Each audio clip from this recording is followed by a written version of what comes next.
A CEO disguised as an ordinary customer quietly steps into his own restaurant to conduct a secret inspection. As he silently observes every detail, a waitress approaches, her hands trembling, and gently slips a small piece of paper into his hand before hurrying away. He unfolds it, and in a single instant, everything he thought he had under control completely collapses. Before we continue, let us know where you're watching from. And don't forget to subscribe because tomorrow I have something special just for you.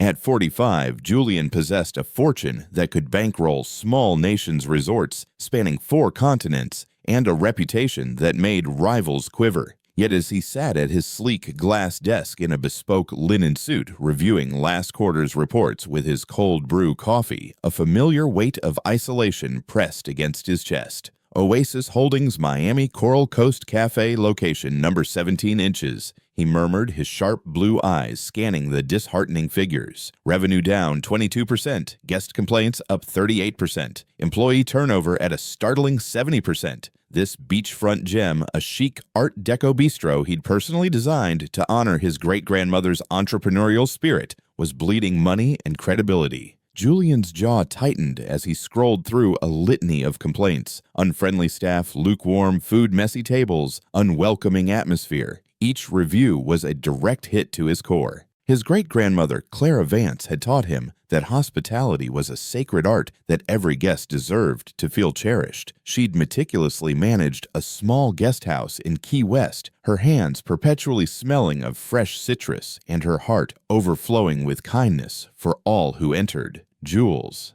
Her memory echoed, a business thrives when it makes people feel they truly belong. He'd built his empire on that very principle, but somewhere along the way, corporate directives and profit forecasts had eclipsed genuine human connection. When was the last time he'd genuinely experienced one of his establishments as anything other than a planned inspection? His phone buzzed. Another alert from his executive assistant about the upcoming charity gala. Another evening of strained smiles and superficial conversations with people who only saw his wealth. Julian stared at his reflection in the tinted window, seeing a stranger in an expensive suit. Where was the passionate young man who once dreamt of crafting havens where people felt truly at home? The Coral Coast Cafe demanded answers, and Julian Vance was determined to uncover them, even if it meant trading his tailored suits for casual wear and his penthouse for the everyday world. A short 5 miles away in Miami's Little Havana, Simone Davis was battling a different kind of struggle. Her modest apartment on Calle Ocho bore little resemblance to Julian's penthouse, yet it overflowed with something his lacked: unconditional love,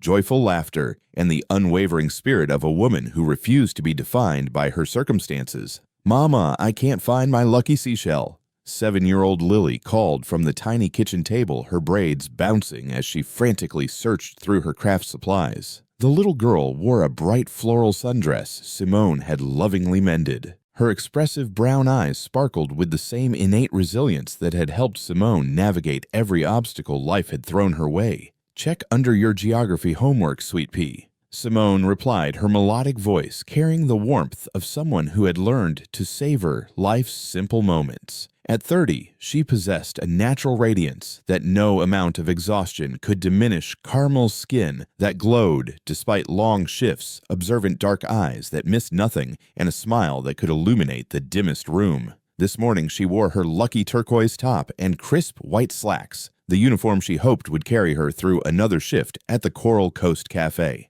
"Found it," Lily squealed, holding up the shell like a treasured trophy. "Now I can finish my drawing of our new house by the ocean." Simone's heart ached. Their current apartment was tidy, but cramped with thin walls that carried every argument from neighboring units and windows that overlooked a bustling street instead of the serene beach Lily dreamt about. But it was theirs, and Simone worked 2 jobs to keep it that way after Lily's father vanished when their daughter was 3. "Tell me about this new house," Simone encouraged, sitting beside her daughter and gently running her fingers through those beautiful braids. Lily's face lit up. "It has a huge kitchen where you can bake all your amazing cookies, and a balcony where we can watch the sunset, and my own room with rainbow walls and glow-in-the-dark stars. That sounds absolutely perfect, sweetheart." Simone's voice caught slightly. If only Lily knew how precarious their situation truly was. The job at Coral Coast Cafe barely covered their expenses, especially with the rent increase looming next month.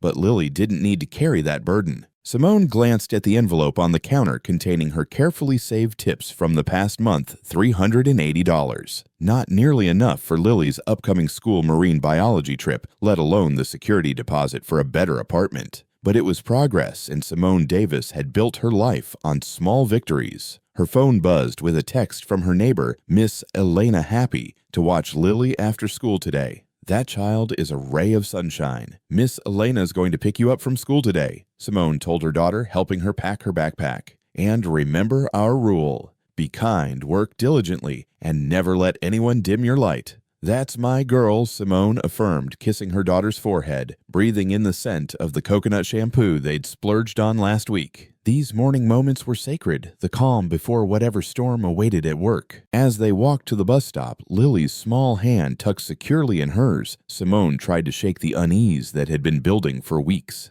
Something was deeply wrong at the cafe. Money was vanishing from the tip pool. Employees were being subtly threatened for asking questions, and District Manager Derek Hayes watched everything with cold, calculating eyes that made her skin crawl. Yesterday, when she'd questioned why her paycheck was short again, Derek had cornered her in the quiet supply closet. His breath reeked of stale cigars as he whispered, "Careful, Simone. Single mothers in your position can't afford to lose their jobs, especially when they have such lovely little girls." The threat had been chillingly clear, keeping her awake all night. But what choice did she have? She desperately needed this job. Lily needed stability, and going to the authorities meant risking everything when Derek had influential connections throughout the city. "Mama, are you okay?" Lily's voice broke through her dark thoughts. Simone forced a bright smile. "Just thinking about how incredibly proud I am of you, baby girl." But as the bus approached, carrying them toward another uncertain day,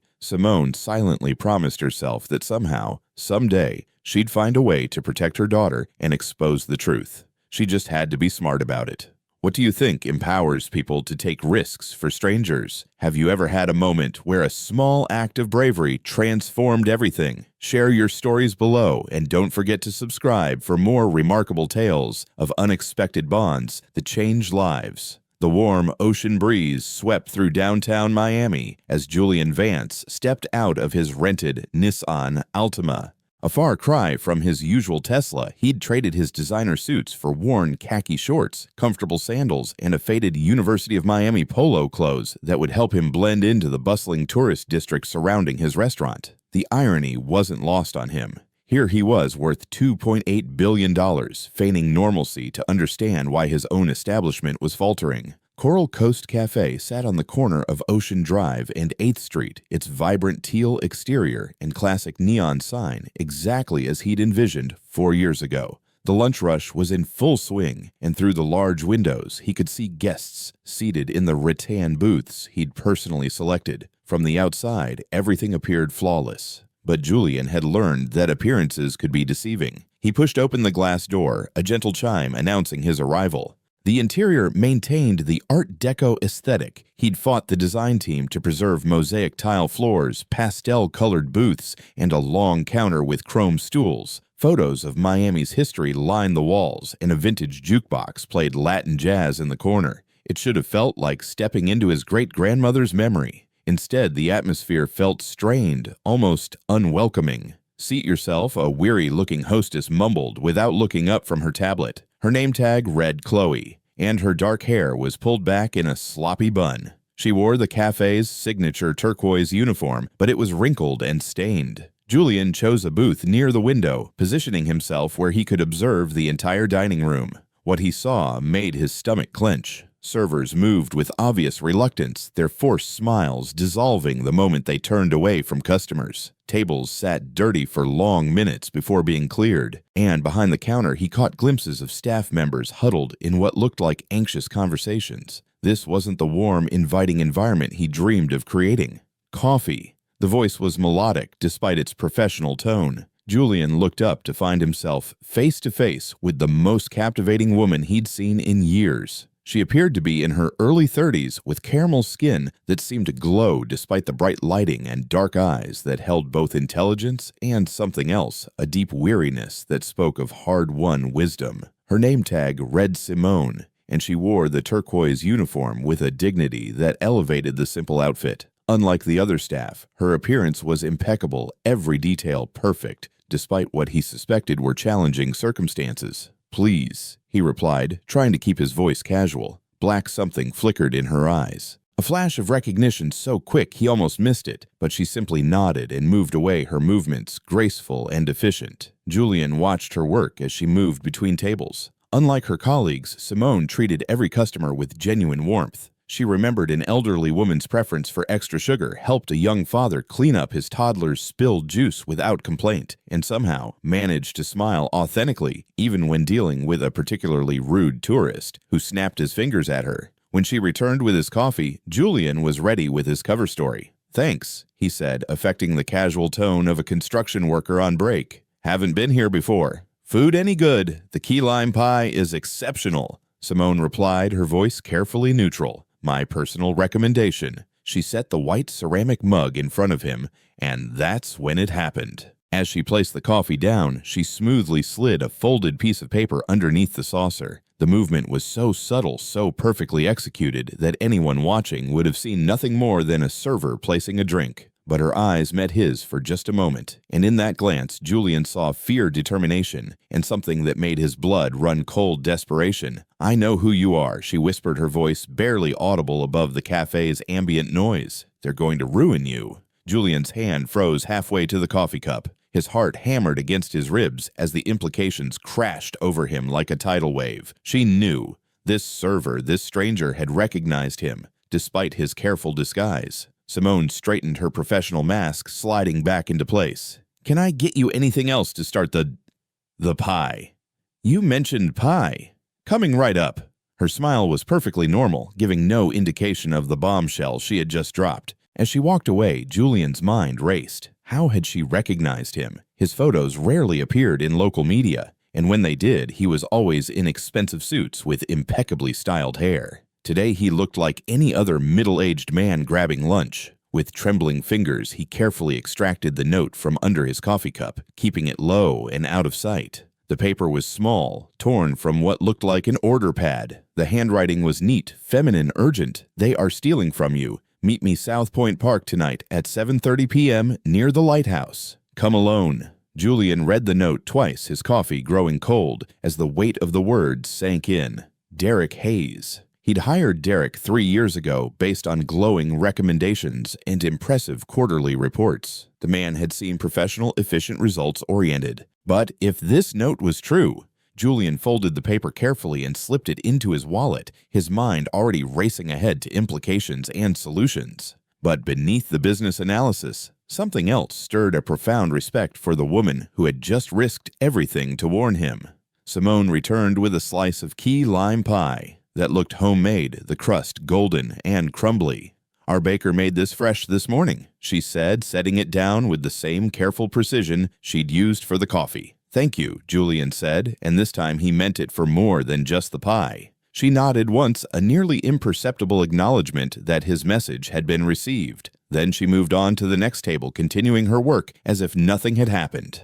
But everything had changed. Julian forced himself to eat the pie, which was indeed excellent, while discreetly observing the restaurant with new eyes. Now he noticed the small things, servers glancing nervously toward the back office, the way conversation stopped when a tall man in a crisp white shirt emerged to survey the dining room, the tension that seemed to permeate the entire space. The man in the white shirt had to be Derek Hayes, mid-40s, slicked back dark hair, expensive watch, and an air of authority that felt more like intimidation than leadership. He moved through the cafe like he owned it, his pale green eyes missing nothing. When Derek's gaze swept past Julian's table, those eyes lingered for just a moment, long enough to make Julian wonder if his disguise was as effective as he'd hoped. 20 minutes later, Julian paid his check and left, but not before catching one last glimpse of Simone. She was clearing a table near the window, and for just a moment their eyes met again. In that brief connection, he saw the fear she'd been hiding, but also something else, hope.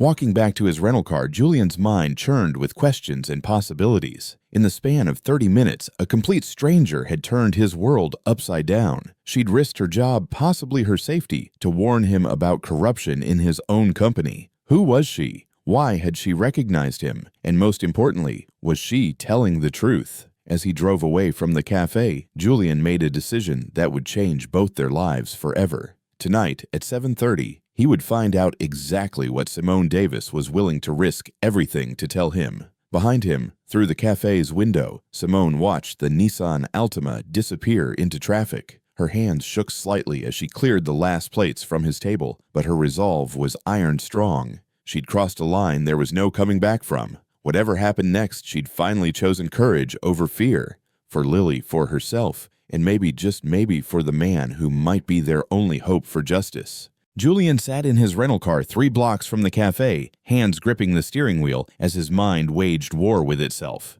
The note felt like it was burning a hole through his wallet, each word echoing in his thoughts with increasing intensity. Derek Hayes is stealing from you. Your people are in serious trouble. We're scared. Part of him, the successful businessman who'd built an empire from nothing, wanted to dismiss this as the ramblings of a disgruntled employee. People made accusations all the time, usually when they weren't performing well themselves. Derek's quarterly reports had been solid, his efficiency ratings high. The numbers didn't lie. But those eyes, Simone's eyes, had held something that couldn't be faked, genuine terror mixed with desperate hope. Julian pulled out his phone and scrolled to Derek Hayes' contact information. His thumb hovered over the call button. The logical move would be to confront his district manager directly, demand explanations. Get to the bottom of this immediately. Instead, he found himself thinking about the way Simone had whispered those words. They're going to ruin you, not he's going to ruin you. They. Multiple people. A conspiracy. If Derek was truly involved in something criminal, calling him now would be like announcing an investigation before it began. Evidence could disappear. Witnesses could be silenced or threatened further. Julian set the phone down and started the engine. He needed more information before making any moves. Meanwhile, back at Coral Coast Cafe, Simone's hands trembled as she refilled the coffee pot for the 3rd time in 10 minutes. The lunch rush was winding down, but her nervous energy made it impossible to stand still. Every time the back office door opened, her heart jumped. Every footstep behind her made her shoulders tense. "You okay, sweetie?" asked Maria, the veteran server who'd been working at the cafe since before Julian bought it. At 65, Maria had seen everything the restaurant industry could throw at someone, and she'd developed a 6th sense for when her colleagues were struggling. "Fine," Simone replied automatically, but her voice came out an octave too high. Maria moved closer, pretending to organize sugar packets while keeping her voice low. "You look like you've seen a ghost. Did that customer give you trouble, the one in the University of Miami polo?" Simone's blood ran cold. Had Maria noticed something? Had anyone else seen her pass the note? No trouble, she managed, just tired. But Maria's weathered face showed concern. "Simone, honey, I've been doing this for 45 years. I know when someone's rattled. If you're having problems with money again, or if someone's bothering you—" "Maria, everything's fine," Simone interrupted, hating how sharp her voice sounded. Maria had been nothing but kind to her since she'd started working here 20 months ago, but Simone couldn't risk involving her in this mess. The older woman's expression softened. "All right, but you know where to find me if you need to talk." As Maria walked away, Simone felt a stab of guilt. She'd been lying to everyone lately. To Maria, to her neighbor, Miss Elena, who watched Lily after school, even to her daughter when she asked why Mommy looked so worried all the time. The lies were necessary. Derek Hayes had made that crystal clear 4 weeks ago when he'd cornered her in the dimly lit pantry. "You seem like a smart girl, Simone," he'd said, his cologne overwhelming in the small space. Smart enough to know that some things are better left unobserved, unmentioned, forgotten. She nodded, terrified, as his pale eyes bored into hers. "Good, because accidents happen in this business. People lose their jobs. Sometimes they lose more than that. And it would be such a shame if something happened to that lovely little daughter of yours." The threat had been delivered in the same pleasant tone Derek used when discussing menu changes with customers. But Simone had seen the steel beneath his smile, and she'd known he wasn't bluffing. For 4 weeks, she'd kept her mouth shut. She'd watched Derek and his crony's assistant manager, Victor Ramos, and head chef, Leo Costa, systematically steal from the cafe and intimidate the staff. She'd seen them skim cash from the registers, inflate vendor invoices, and pocket the difference. She'd witnessed them sell prime seafood out the back door to their friends while marking it as spoiled in the inventory system. But today, when she'd recognized Julian Vance sitting in booth 9, something inside her had snapped. Maybe it was the irony of seeing the cafe's actual owner being deceived in his own establishment. Maybe it was the memory of her father who'd taught her that silence in the face of injustice was complicity. Or maybe it was simply the desperate hope that someone with real power might finally be able to stop the nightmare that her workplace had become. Whatever the reason, she'd acted on impulse, and now she was terrified. Simone. The voice behind her was calm, friendly, and absolutely terrifying. Simone turned to find Derek Hayes standing 3 feet away, his dark hair perfectly slicked back, despite the Miami humidity, his crisp white shirt immaculate. "Derek," she replied, proud that her voice came out steady. "How can I help you? Could you step into my office for a moment? There's something I'd like to discuss." It wasn't a request. Simone nodded and followed him toward the back of the cafe, past the kitchen, where Leo Costa was aggressively chopping vegetables, past the storage area where Victor Ramos was supposedly taking inventory. Derek's office was small but well-appointed, with a glass-top desk that probably cost more than Simone made in 3 months. Boating memorabilia lined the walls, signed fishing rods, framed photos of Derek with various Miami sports figures. The overall effect was meant to be impressive, but to Simone, it felt like a cage. Derek closed the door and gestured for her to sit in the chair across from his desk. He settled into his leather executive chair with the satisfied smile of a predator who'd cornered his prey. "You've been with us for 20 months now," he began conversationally. "Excellent attendance, stellar guest reviews, no complaints. A model employee." "Thank you," Simone said carefully, "which is why I was surprised to hear from Leo that you seemed agitated during the lunch rush, distracted making mistakes." Simone's heart pounded. She hadn't made any mistakes. She was always meticulous about that. But Leo Costa had been watching her, probably reporting back to Derek about her behavior. "I'm sorry if I seem distracted," she said. "I have a lot on my mind with my daughter starting a new enrichment program." "Ah, yes. Lily, 7 years old now, isn't she? Such a bright little girl. I saw her picture on your locker." "Beautiful child." The way he said it made Simone's skin crawl. Derek had no business knowing her daughter's name or age, and the fact that he'd been looking at the photos in her locker felt like a violation. "She is," Simone replied, keeping her voice neutral despite the rage building in her chest. Derek leaned forward, his pale green eyes never leaving her face. "I hope she stays safe. Miami can be such a dangerous city for children. All those busy streets, all those strangers who might not have her best interests at heart." The threat was barely veiled, but it was unmistakably there. Simone felt her resolve wavering. What was she thinking? Trying to take on someone like Derek Hayes. He had money connections power. She was just a single mother trying to survive. But then she thought about the note currently sitting in Julian Vance's wallet. She'd already crossed the line. There was no going back now. "I understand your concern," she said quietly. "I'll make sure Lily is always careful." Derek studied her face for a long moment, clearly looking for signs of defiance or deception. Finally, he sat back in his chair.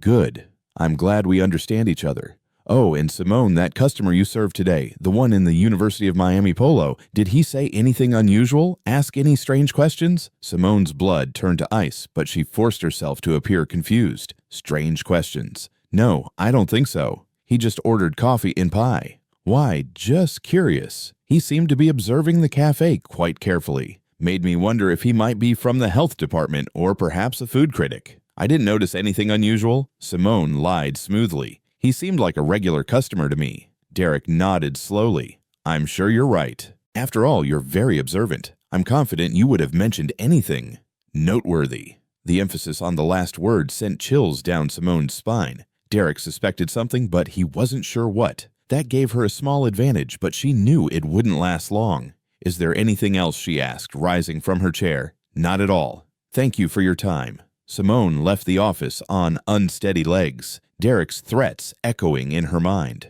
As she returned to the dining room, she caught Leo Costa's eyes following her movements. Victor Ramos emerged from the storage room and gave her a cold smile that made her stomach churn. They were watching her now, all of them waiting for her to make a mistake, to give them an excuse to follow through on their threats. But it was too late to back down. In 5 hours, she would either save Julian Vance's business and protect her fellow employees, or she would face consequences too terrible to imagine. As she returned to work clearing tables and refilling coffee cups with mechanical precision, Simone made peace with her choice. She'd spent too much of her life being afraid of her ex-partner, afraid of poverty, afraid of taking risks that might make things worse. Tonight, for the first time in years, she was going to choose courage over fear, whatever the cost. 8 miles away, Julian Vance sat in his hotel room, staring at Simone's note and wrestling with his own doubts. In 2 hours, he would learn whether his faith in a stranger's courage was justified or whether he was walking into the biggest mistake of his life. The autumn evening air carried the crisp, salty promise of winter as Julian walked through South Point Park, his breath forming small clouds in the 60 degrees weather. He changed from his University of Miami polo into dark jeans and a navy lightweight jacket, wanting to look approachable but not conspicuous.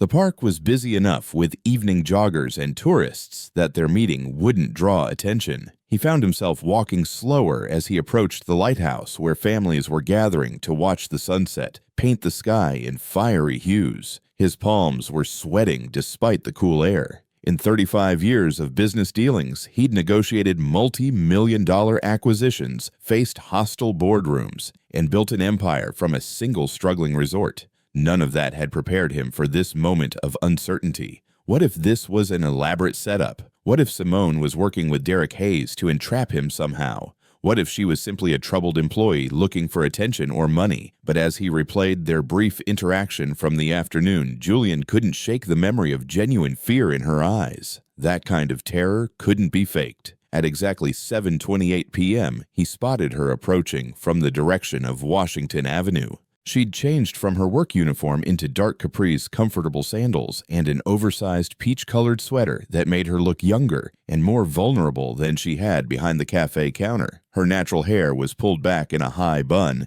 and she moved with a quick, purposeful stride of someone accustomed to being efficient with their time. Their eyes met across the park area, and Julian felt an unexpected jolt of recognition, not just of her face, but of something deeper. She looked like someone carrying the weight of the world on her shoulders, and he understood that feeling intimately. Simone approached cautiously, her dark eyes scanning the area before settling on his face. "You came," she said quietly, her voice barely audible over the gentle lapping of waves. "I said I would," Julian replied, "though I'll admit I'm not sure what I expected. Walk with me." Simone gestured toward the less crowded path leading toward the beachside promenade. "I don't want to be overheard." They fell into step together, maintaining careful distance as they moved away from the main tourist areas. The silence stretched between them for several moments before Simone spoke again.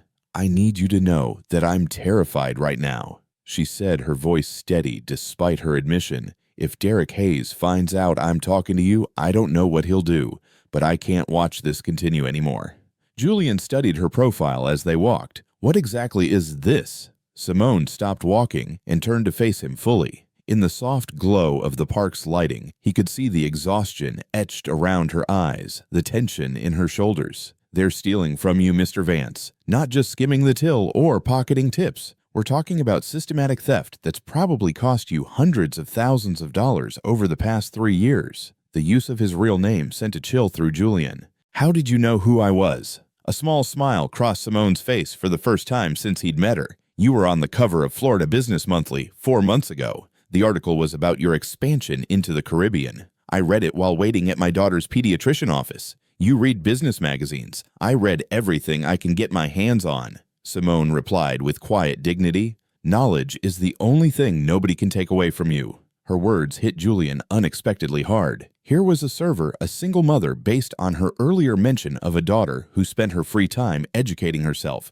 while he'd become so disconnected from his own business that criminal activity had flourished under his nose. "Tell me what you know," he said. Simone resumed walking, her hands shoved deep in her sweater pockets. "It started small maybe 3 years ago. Derek would accidentally ring up meals as smaller amounts, then pocket the difference. Or he'd mark premium ingredients as spoiled when they were perfectly fine, then sell them to his friends. Victor Ramos, he's the assistant manager, he got involved about 1.5 years ago. Leo Costa, our head chef, joined them 7 months later. What kind of amounts are we talking about? I estimate between $4 and $6,000 a week, Simone said quietly. They've gotten bolder recently. Last month, Derek created fake vendor invoices for kitchen equipment that was never delivered. The invoices went to shell companies owned by his cousin in Broward County. Julian felt his jaw clench. The Coral Coast Cafe had been underperforming for 3 years, showing declining profits despite steady customer traffic.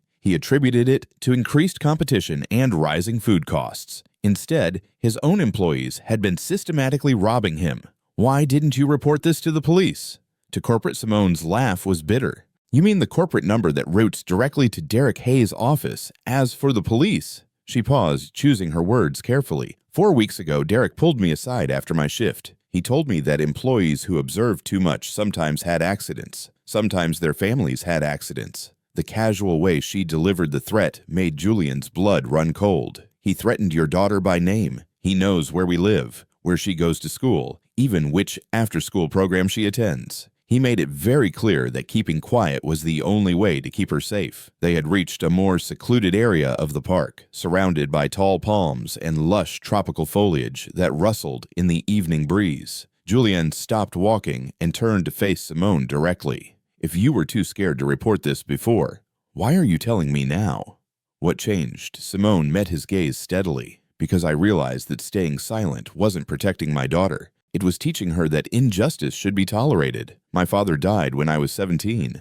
But before he passed, he told me something I've never forgotten. The only thing necessary for evil to triumph is for good people to do nothing. Her voice caught slightly on the word father, and Julian saw a glimpse of the pain she carried beneath her composed exterior. He was a port worker in Miami, she continued. When he discovered that a foreman was cutting corners on safety protocols to save money, he reported it to OSHA. The foreman was fired, the safety violations were corrected, and 4 months later my father was diagnosed with terminal cancer. Completely unrelated, but he always said that doing the right thing gave him peace during his final months. Julian found himself genuinely moved by her story. I'm sorry for your loss. Thank you. But my point is, I can't live with myself knowing that Derek and his friends are not only stealing from you, but creating a toxic environment where good people are afraid to come to work. Maria, she's our senior server. She's been having panic attacks because Derek screams at the staff when guests can't hear.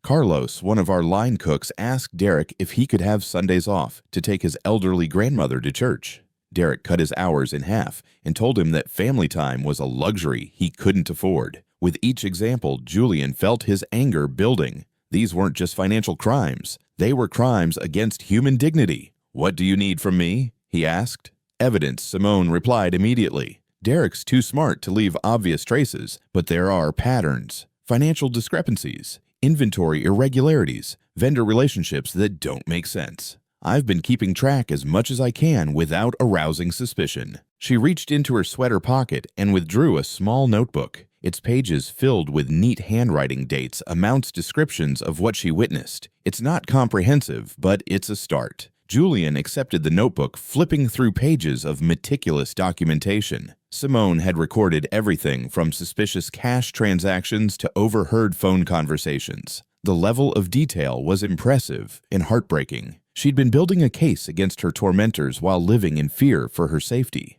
This is remarkable, he said honestly, but gathering evidence is dangerous work. If they suspect you're documenting their activities, they already suspect something, Simone admitted. Derek questioned me about you today. He knows I served you, and he's wondering if you were asking unusual questions or if I noticed anything strange about your behavior. What did you tell him? That you seemed like a regular customer? But I don't think he believed me completely. Leo Costa has been watching me more closely lately, and Victor Ramos has started accidentally bumping into me when I'm trying to work. They're trying to intimidate me. Julian felt a surge of protective anger that surprised him with its intensity. We need to get you out of that environment. I can arrange for you to transfer to another location or— No, Simone interrupted firmly. If I suddenly quit or transfer, they'll know I talked to someone. Besides, you need someone on the inside to help you gather evidence. I'm the only employee willing to take that risk. It's too dangerous. If they hurt you— Mr. Vance, Simone said quietly, I've been in danger since the day I witnessed their first crime and chose to stay silent. At least now I'm doing something about it. Her courage humbled him.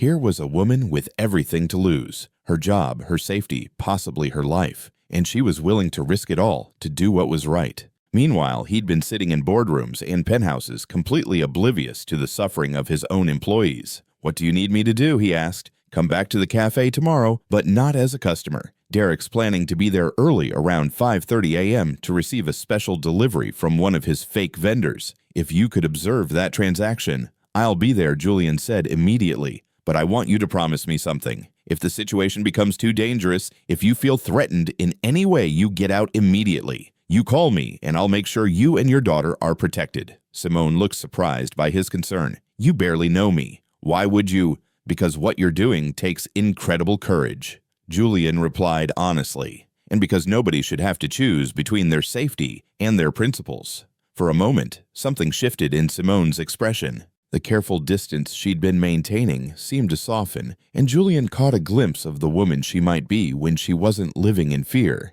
"Thank you," she said simply. "I haven't had anyone offer to protect me in a very long time." The vulnerability in her voice made Julian's chest tighten. "How long have you been on your own?" "Since Lily was born 7 years ago." "Her father—" Simone paused, then seemed to decide on honesty. "Let's just say he wasn't interested in the responsibility of parenthood. He left when she was 5 months old. That must have been incredibly difficult." "It was. But it also taught me that I'm stronger than I thought I was, and that Lily deserves to see her mother standing up for what's right, even when it's scary."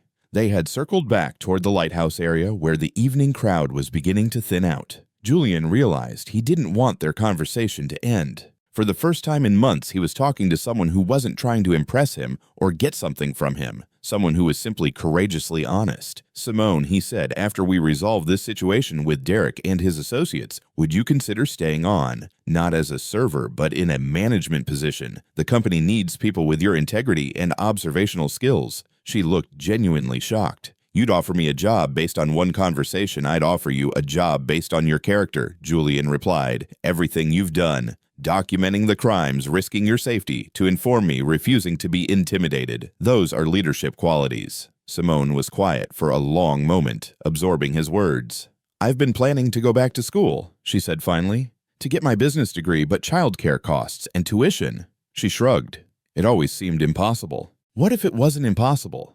What if there was a way to work and study simultaneously with the company supporting your education? "Are you serious?" The hope in her voice was almost heartbreaking. Julian realized that for all her strength and dignity, Simone had been struggling alone for so long that the idea of genuine support seemed foreign to her. "Completely serious," he confirmed. "But first, we need to take down the people who've been terrorizing you and stealing from the company." Simone nodded, her expression growing determined again. "Tomorrow morning at 5:30 a.m., I'll text you the address of the loading dock behind the cafe. Derek usually meets his vendors there to avoid the security cameras in the main dining area. I'll be there. And Simone, be careful tonight. Don't do anything that might raise suspicion. I will. And Mr. Vance, thank you for believing me. I wasn't sure you would." As she turned to leave, Julian found himself calling after her. "It's Julian." "Just Julian." She smiled, the first genuine smile he'd seen from her, and the transformation was remarkable. Despite everything she'd endured, despite the fear and exhaustion, there was still light in her eyes. "Good night, Julian." As he watched her disappear into the Miami evening, Julian felt something he hadn't experienced in years, a sense of purpose that went beyond profit margins and quarterly reports. Tomorrow, he would begin the process of reclaiming his business. But more importantly, he would help a remarkable woman reclaim her life. He pulled out his phone and began making calls. If Derek Hayes thought he could intimidate Julian Vance's employees and steal from his company, he was about to learn exactly how wrong he was. Julian sat in his black Land Rover Defender parked across the street from the loading dock behind Coral Coast Cafe.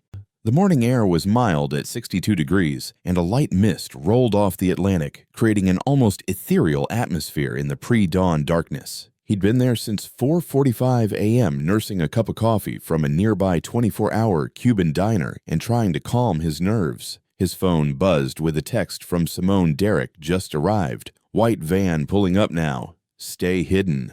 Through the mist, Julian watched as an unmarked white cargo van backed up to the cafe's rear entrance. Derek Hayes emerged from the building, his bulky frame moving with surprising stealth as he helped unload several boxes marked Premium Produce Miami Wholesale. But Julian had been in the restaurant business long enough to recognize the difference between legitimate food service deliveries and something else entirely. Real produce deliveries came in refrigerated trucks with proper logos and documentation. This looked more like a clandestine exchange than a food transaction. He raised the small digital camera he'd brought and began taking photos, the telephoto lens capturing clear images despite the distance and poor lighting. Derek was exchanging envelopes with the van driver, definitely not standard procedure for any legitimate business transaction. 25 minutes later, after the van had departed and Derek had disappeared back into the cafe, Julian's phone rang. "Did you see everything?"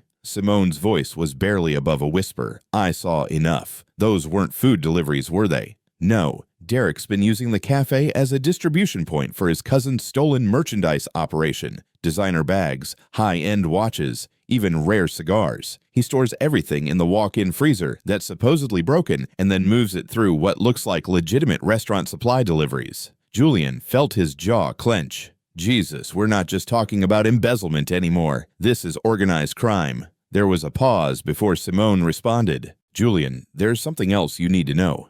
Something I didn't tell you last night because it's personal and I wasn't sure if I could trust you yet." "What is it? Can you meet me somewhere private? Not the cafe, obviously, but somewhere we can talk without being overheard." Julian glanced at his watch. 6:00 a.m. "Do you know the Fairchild Tropical Botanic Garden? There's a coffee cart that opens early near the butterfly exhibit. I can be there in 35 minutes. I told Derek I had a dentist appointment this morning, so I have a few hours before I need to be back. I'll see you there." The garden was nearly empty, except for early morning joggers and a few dedicated photographers, hoping to catch the birds during their most active hours.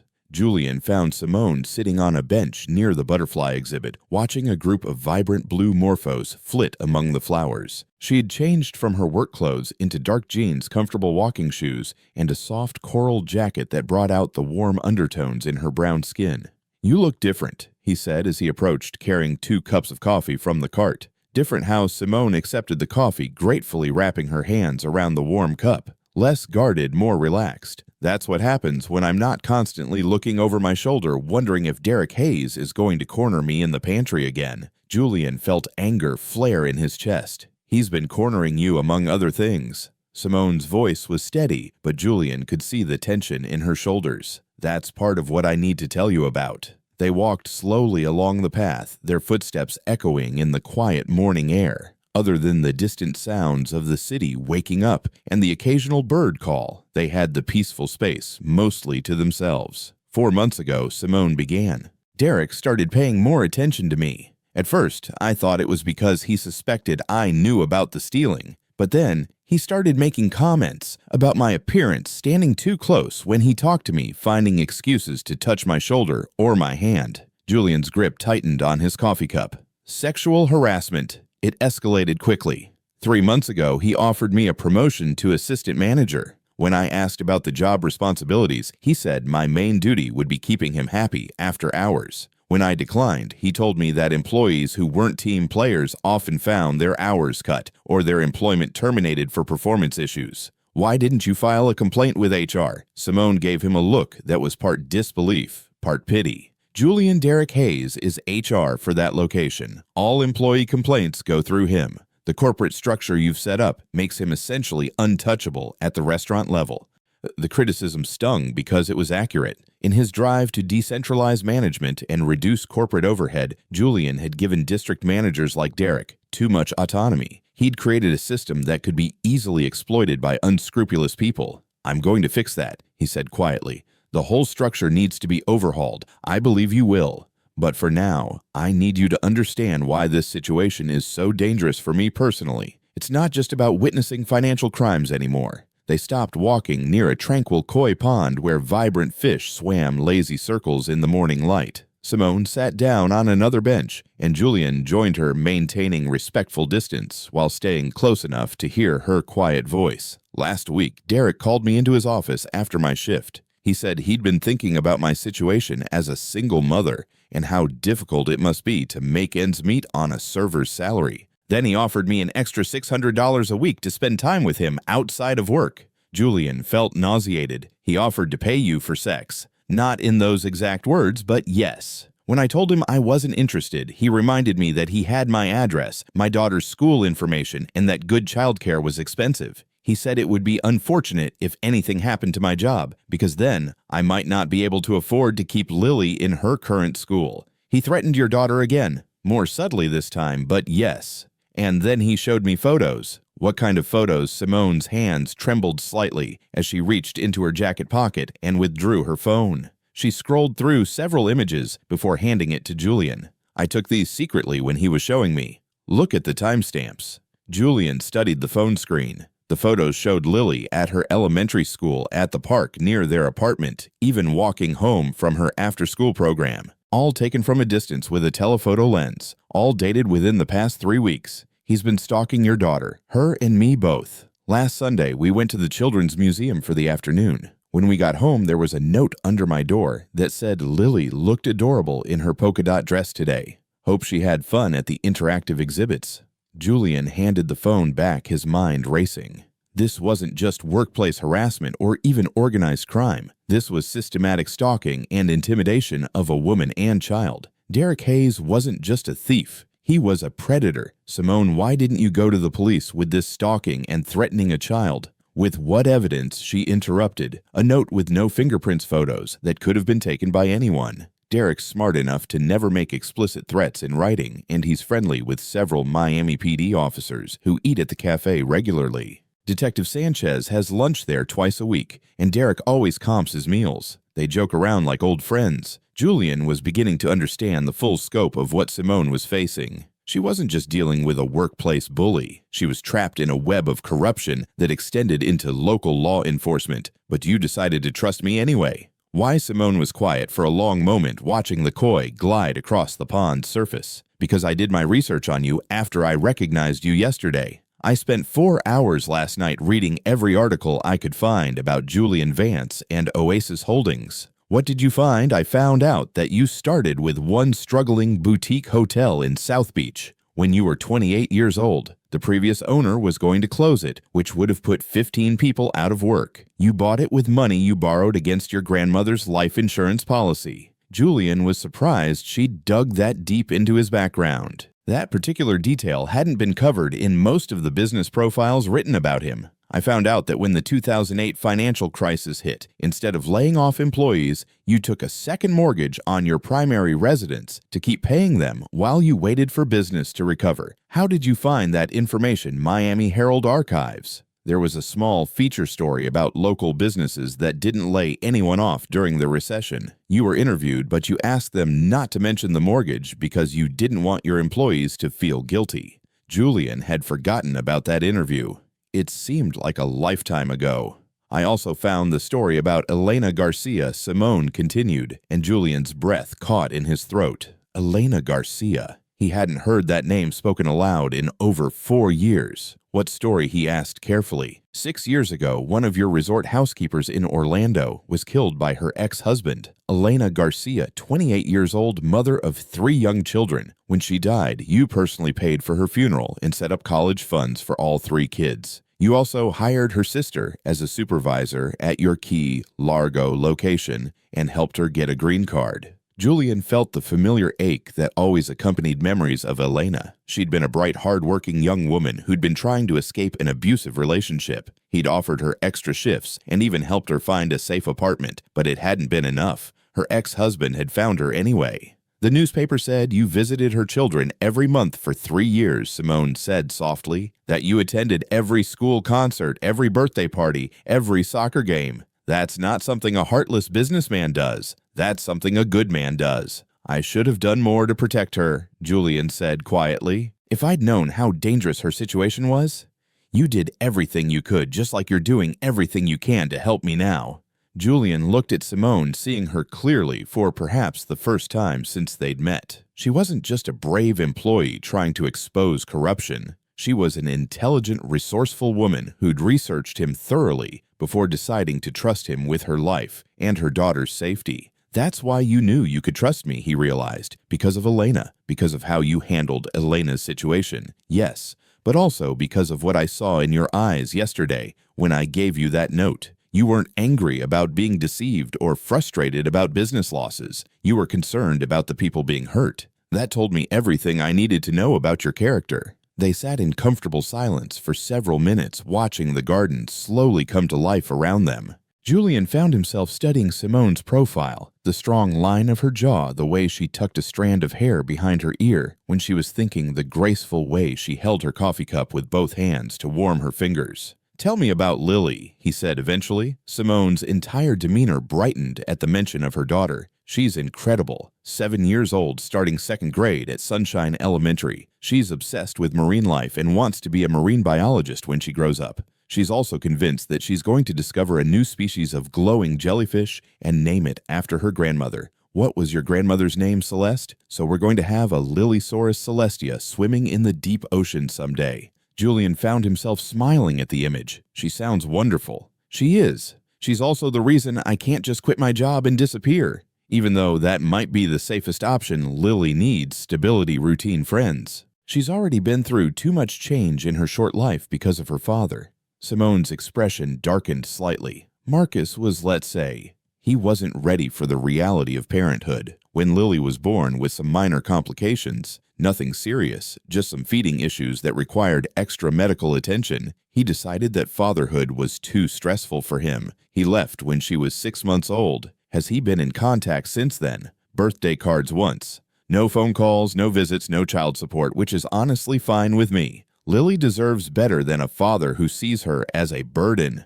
Julian felt another surge of protective anger, this time directed at a man he'd never met. "You've been supporting her completely on your own, serving some freelance event planning when I can find it, and I clean vacation rentals on weekends when Lily is staying with my neighbor, Miss Elena. It's not glamorous, but we manage. Event planning. I was a hospitality management major before I had to drop out of college. I'm good with logistics, budgeting, client relations. That's actually how I first noticed the discrepancies in the cafe's daily receipts." Julian stared at her. "You're telling me that you've been working as a server when you have hospitality management skills. I'm telling you that I've been working whatever jobs I could get that would provide health insurance and flexible enough hours to take care of my daughter. High-end event planning firms don't typically offer part-time positions with full benefits. But if you had the right opportunity, I'd love to finish my degree and work in resort operations. I'd love to analyze guest experiences and help companies improve their efficiency and profitability. I'd love to do work that uses my brain instead of just my ability to carry trays and smile at rude guests." The passion in her voice was unmistakable. Julian realized he was looking at someone who'd been forced by circumstances to accept far less than what she was capable of achieving. "After we resolved the situation with Derek, he said, I want to offer you a position in corporate guest relations and operations analysis. You'd work directly with me and my COO to examine operations across all our locations." Simone turned to stare at him. "You're offering me a job I'm not qualified for. You're more qualified than you think. You identified a complex embezzlement scheme that my certified accountants missed. You documented criminal activity with meticulous detail. You recognized patterns in financial data that escaped trained auditors. Those are exactly the skills I need. Julian, I don't have a college degree. We'll arrange for you to finish your education while you work. Part-time classes, flexible schedule, full tuition reimbursement. And Lily would be covered under our executive health plan, which includes pediatric care at Miami Children's Hospital." For the first time since he'd met her, Simone looked genuinely overwhelmed. "Why would you do all that for someone you barely know? Because talent like yours shouldn't be wasted carrying plates in a restaurant where you're being harassed by criminals. And because..." Julian paused, realizing he was about to say something that might change the dynamic between them completely. "Because I've spent the last 2 days thinking about you, and not just because of the business situation." Simone's eyes widened slightly. "What do you mean?" "I mean that yesterday when you handed me that note, something shifted for me. It wasn't just about uncovering corruption or protecting my business. It was about this incredibly brave, intelligent woman who was willing to risk everything to do what was right. I haven't been able to stop thinking about that. About you. The admission hung in the air between them. Julian immediately worried that he'd overstepped, that he was making an already complicated situation even more difficult. But Simone didn't pull away or change the subject. Instead, she studied his face with those perceptive dark eyes that seemed to see right through him. "Julian," she said slowly, "I need you to understand something. I'm not looking for a rescuer. I don't need someone to swoop in and fix my life for me. That's not what I'm trying to do. Let me finish," she said gently but firmly. "I'm not looking for a rescuer, but I haven't had a partner in a very long time. Someone who sees me as an equal, someone who respects my intelligence and my strength, someone who wants to build something together instead of just taking care of me." Julian felt his heart rate accelerate. "Is that what you think I'm offering? A partnership?" I think Simone said carefully, "that you're offering me professional opportunities that I've earned through my own skills and observations. And I think you're also telling me that you're attracted to me as a person, not just grateful for my help with a business problem. That's exactly what I'm telling you. Then I should probably tell you that I've been thinking about you too. Not just as Julian Vance, the CEO, but as the man who listened to me last night without judgment, who believed me when I told him about Derek's threats, who's sitting here at 7:00 a.m. talking to me about my daughter and my dreams, instead of just focusing on his business problems." The connection between them was undeniable now. Electric and warm despite the cool morning air, Julian found himself leaning slightly closer to her on the bench. "This is complicated," he said softly. "Extremely complicated," Simone agreed. "I'm still technically your employee. You're about to help me expose crimes that could put dangerous people in prison. And I have a 7-year-old daughter who comes first in every decision I make. I wouldn't expect anything less. Lily should come first." But Simone continued, her voice dropping to almost a whisper. "Complicated doesn't mean impossible. It just means we need to be careful and honest with each other." Julian's phone buzzed with an incoming call. He glanced at the screen and saw Derek Hayes' name. "It's him," he told Simone. "Derek's calling me." "Answer it," she said immediately, her demeanor shifting back into alert mode. "But put it on speaker so I can hear." Julian accepted the call. "Hello, Mr. Vance. This is Derek Hayes, District Manager for your Coral Coast Cafe location. I understand you visited us yesterday as a customer." Derek's voice was professionally cordial, but Julian could hear an undercurrent of suspicion. "That's right. I try to visit all our locations periodically to maintain quality standards." "Of course, sir. I hope everything met with your satisfaction. The food was excellent. The service was memorable." Simone shot him a look, but Julian kept his expression neutral. "I'm glad to hear that, sir. I wanted to reach out because one of our employees mentioned that you seem particularly interested in our operations. I just wanted to make sure we addressed any concerns you might have. No concerns at all, just routine observation." "Excellent. Well, if you do decide to visit again, please let me know in advance. I'd love to give you a proper tour of our facilities, show you some of the improvements we've been implementing. I'll keep that in mind. Thank you for calling, Derek." "Thank you, sir. Have a great day." Julian ended the call and looked at Simone. He knows. He suspects.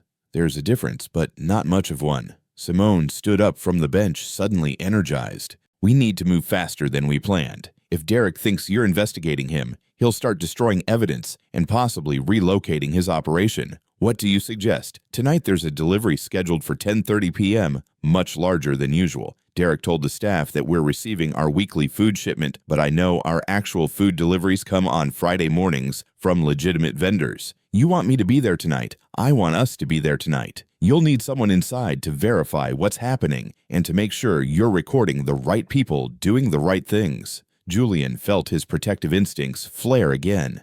"Absolutely not. If something goes wrong, and I'm not there to explain what you're seeing, your evidence might not hold up in court. Julian, I know you want to protect me, but I'm already in this as deep as it's possible to be. The only way out is through." She was right, and he knew it. But the thought of putting her in more danger made his chest tight with anxiety. "There's one more thing," Simone said, checking her watch. "I need to get back to work soon, but Derek's planning something for this weekend. He told Victor Ramos that they need to clean house and tie up loose ends before the holidays. What does that mean?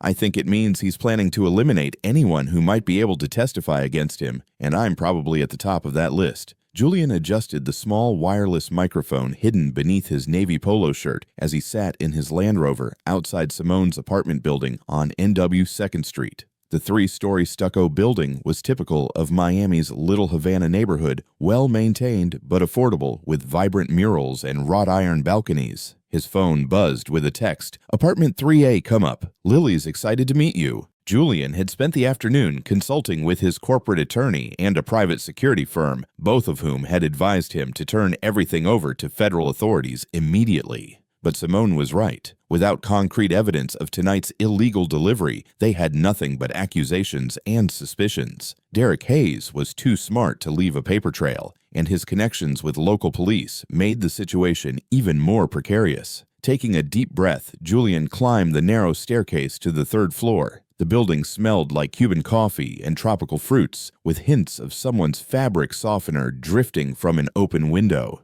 He could hear muffled salsa music, a baby cooing somewhere above, and children laughing in one of the apartments. Before he could knock, the door to 3A opened, revealing Simone in dark jeans and a soft teal sweater that complemented her skin tone beautifully. She'd pulled her hair back into a loose bun, with a few escaped curls framing her face.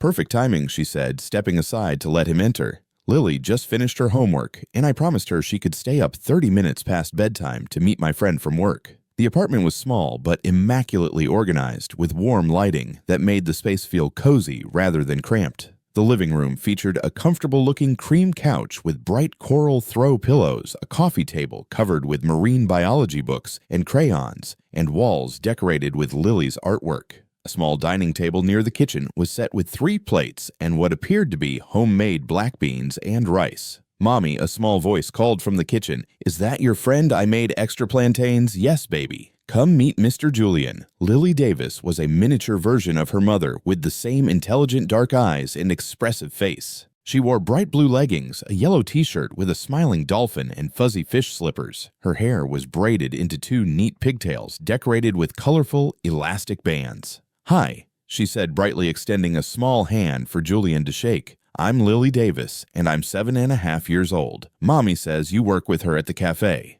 "That's right," Julian said, kneeling down to her eye level as he shook her hand solemnly. "It's very nice to meet you, Lily. I hear you're an expert on marine life." I am. Lily's face lit up with enthusiasm. "Do you want to see my seashell collection? I have 52 different kinds, and I can tell you about each one." Lily Simone said gently, "Let's eat dinner first, and then you can show Mr. Julian your collection before bedtime." Over dinner, Julian found himself genuinely charmed by Lily's endless curiosity and chatter. She told him about her teacher, Miss Rodriguez, her best friend Sophia, who had the same name as her absent grandmother, but was much nicer, and shares her fruit snacks and her detailed plans for becoming a marine biologist. "My mommy says I need to study really hard in school to become a scientist," Lily explained seriously while twirling rice around her fork. "She helps me with my ocean homework every night, even when she's tired from working." "Research is very important for scientists," Julian agreed. "Do you like working with data? I love data. Watch this." Lily proceeded to demonstrate her pattern recognition skills with her collection of sea glass, clearly proud of her abilities.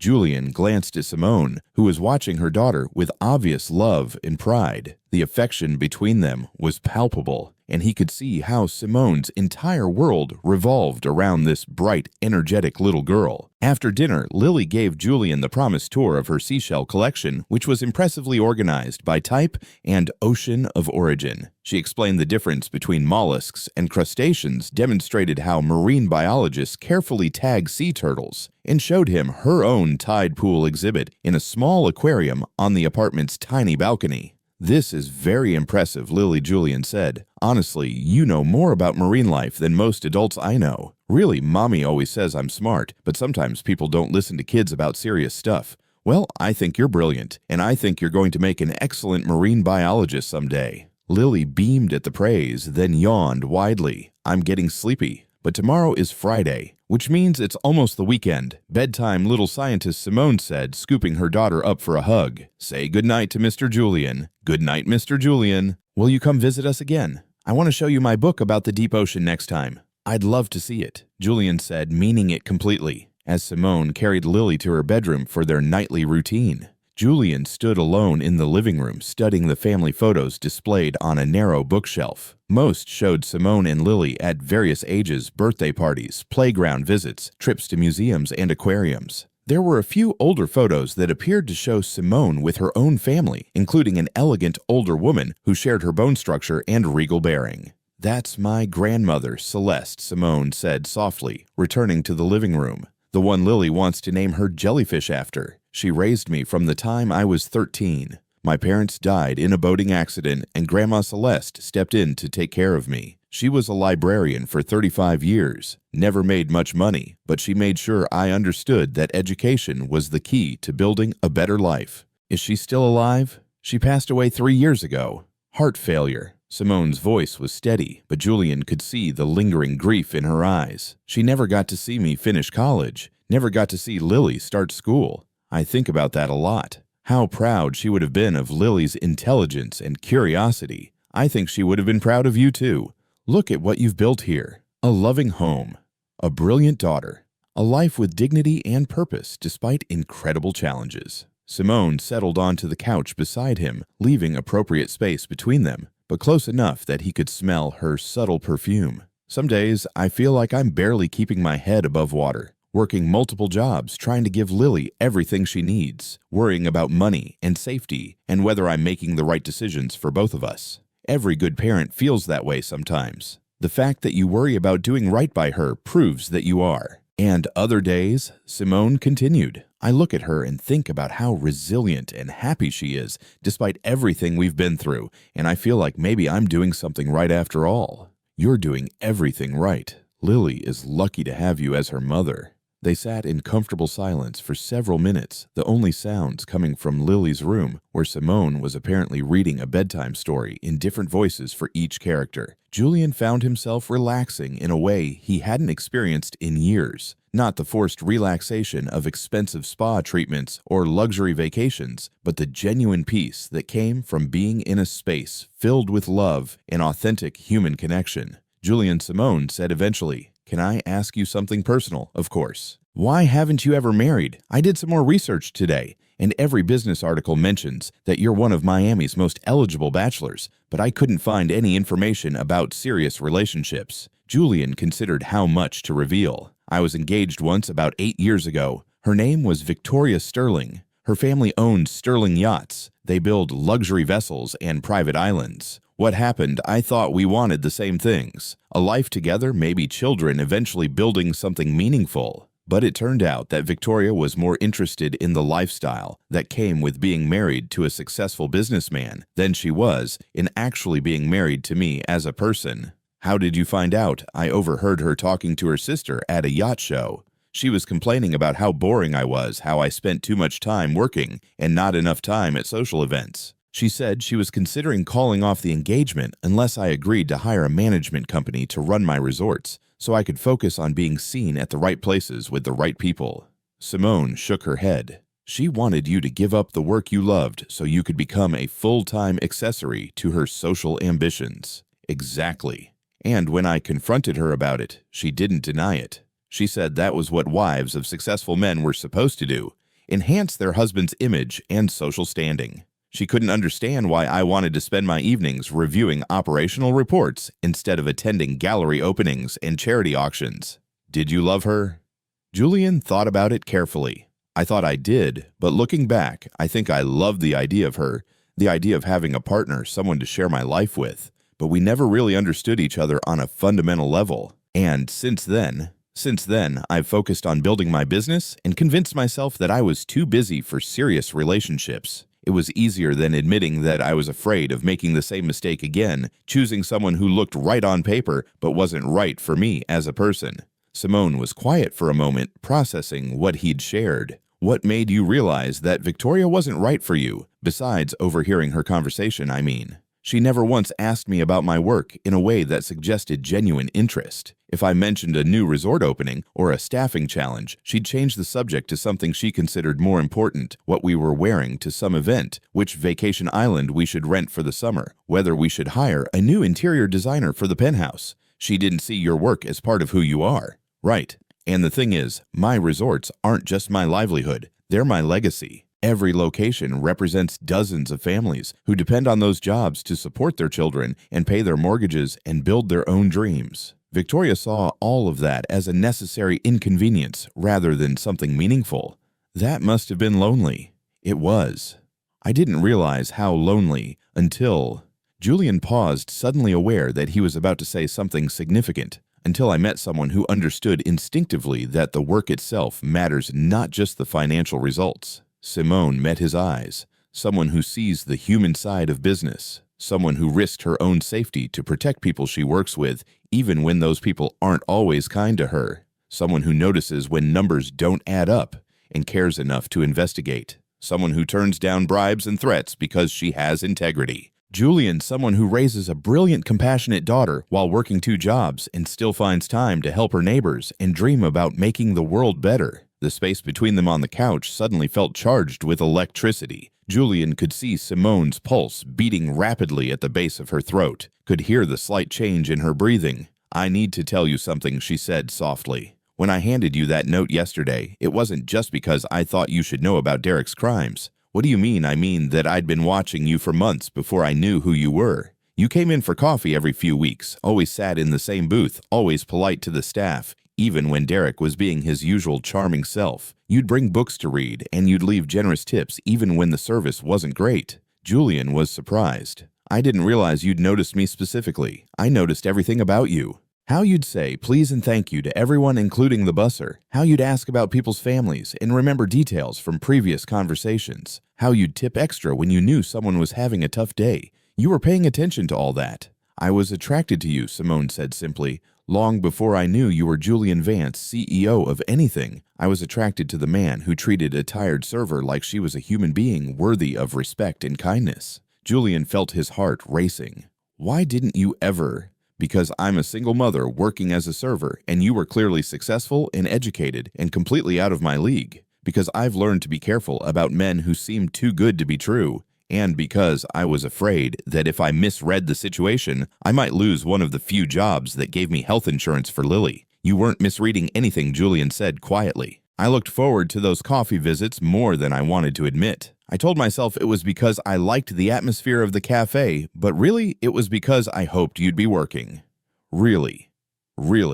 You have this way of making everyone around you feel seen and valued. Even when Derek was being an ass to you, you'd maintain your composure and find ways to make your customers feel welcome. I admired that strength. I thought maybe I was imagining the connection I felt when we talked. You weren't imagining it. They were leaning closer to each other now. The attraction between them undeniable. Julian could see flecks of gold in Simone's dark eyes, could smell the subtle sweetness of her shampoo.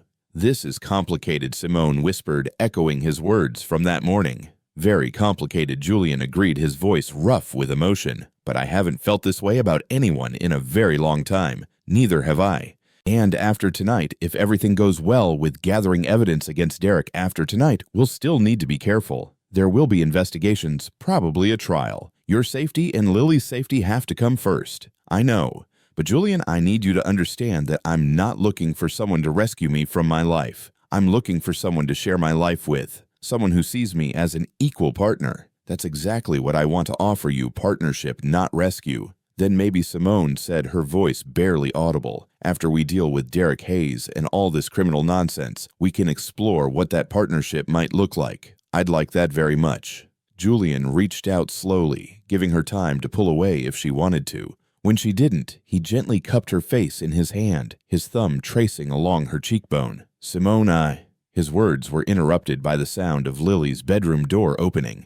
"Mommy, I need some water and I can't reach the good cups in the kitchen." Simone pulled back quickly, her cheeks flushed. "Coming, baby." As she went to help Lily, Julian sat back on the couch, his heart still pounding from their near kiss. The domestic interruption had probably been for the best. They needed to keep their focus on tonight's mission. But the moment had confirmed what he'd been feeling since yesterday. This wasn't just attraction or gratitude. This was something real and deep and worth protecting. Simone returned a few minutes later carrying 2 cups of chamomile tea. "Sorry about that. She's usually asleep by now, but I think she's excited about meeting you. She's wonderful, Simone. You've done an incredible job raising her. Thank you. That means a lot coming from you."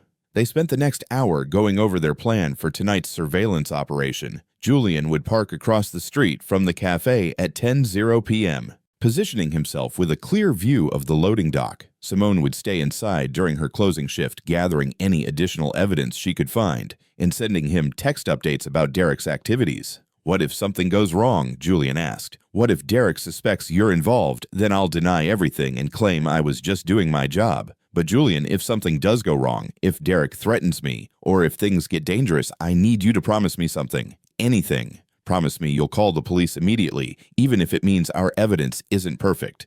My safety and Lily's safety are more important than getting a perfect case against Derek Hayes. I promise. But Simone, I don't want you taking any unnecessary risks tonight. If Derek asks you to work late or go into the storage areas, find an excuse to stay in the dining room with other people around. I will. But I also need you to promise that if this goes badly, if I get arrested, or if Derek somehow turns this around on us, you'll make sure Lily is taken care of. My neighbor, Miss Elena, has agreed to keep her temporarily if something happens to me, but I need to know that someone with resources will be looking out for her long-term interests." Julian felt a chill at the thought of anything happening to Simone. "Nothing's going to happen to you. We're going to expose Derek's crimes, get him arrested, and then we're going to build a life together. All three of us. All three of us. You, me, and Lily. I know it's fast, and I know we need to take things slowly for her sake. But Simone, I can already see how we could be a family." Tears gathered in Simone's eyes. "I've been afraid to even think about that possibility. Why? Because Lily's already had one man walk out of her life. I can't risk letting her get attached to someone who might leave when things get difficult or complicated. I'm not going anywhere," Julian said firmly. "Whatever happens tonight, whatever happens with the investigation, whatever challenges we face building a relationship, I'm in this for the long term. I want to be the kind of man who shows up, who keeps his promises, who puts family first." "Do you mean that I've never meant anything more in my life?" At 9:45 p.m., Julian prepared to leave for his surveillance position. As he was putting on his jacket, Simone caught his hand. "Julian, before you go, I need to say something." "What is it?" "I'm falling in love with you," she said quietly. "I know it's too soon, and probably crazy given everything that's happening, but I needed you to know before tonight." Julian felt his chest expand with warmth and joy. "I'm falling in love with you too. And tomorrow, when Derek Hayes is in police custody and we don't have to worry about danger anymore, I'm going to kiss you properly. I'll hold you to that promise. You'd better." As Julian headed for the door, both of them knew that the next few hours would determine not just the outcome of their investigation, but the future of their relationship and Lily's safety. The stakes had never been higher, but neither had their commitment to each other. Julian parked his Land Rover across from the Coral Coast Cafe on Ocean Drive, choosing a spot between two larger SUVs that would help camouflage his presence. The October night was mild, with a sharp wind cutting through the empty streets of South Beach. Most of the neighboring businesses had closed hours ago, leaving only the warm glow from the cafe's windows and the occasional flash of headlights from passing cars. He adjusted the small recording device clipped inside his jacket and tested the camera app on his phone one more time. Everything needed to work perfectly tonight. They might not get another chance to catch Derek Hayes in the act. Through the cafe's large front windows, Julian could see Simone moving efficiently between tables, clearing dishes and wiping down surfaces. Two other servers were working the closing shift. Gabby, a lively woman in her mid-50s who'd been with the company for 10 years, and Noah, a college student who worked nights to pay for his marketing classes at FIU. Julian's phone buzzed with a text from Simone *. Derek just arrived, acting nervous. Keeps checking his watch and looking toward the loading dock. Something's definitely happening tonight. He replied, "Stay visible. Don't go anywhere alone with him. Understood. We'll keep you updated." At 10:27 p.m., a dark blue panel van pulled into the alley behind the cafe, parking directly beside the loading dock. Julian couldn't see the license plate from his position, but he started recording video as two men in black hoodies got out of the van and approached the cafe's back entrance. His phone buzzed again.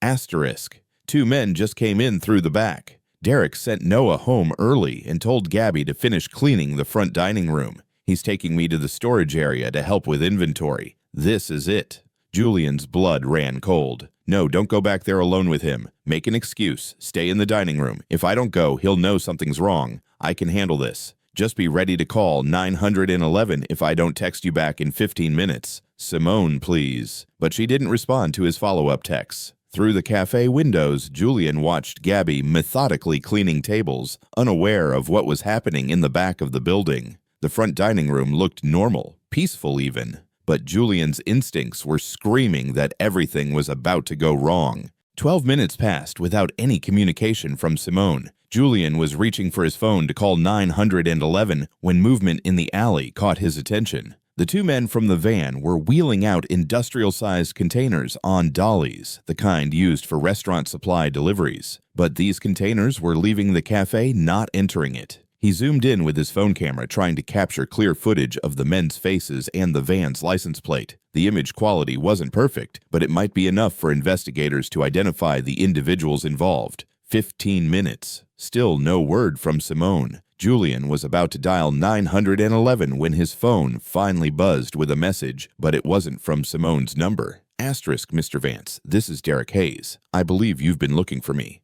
Julian's hands went numb. How did Derek get his personal cell phone number? How did Derek even know he was here? Another message arrived. Oh, did I surprise you? You're not as clever as you think you are. Did you really believe that nobody would recognize the famous Julian Vance? Even in your cute little disguise, Julian's mind raced. Someone at the cafe had identified him and reported back to Derek. But who and when? Here's what's going to happen next.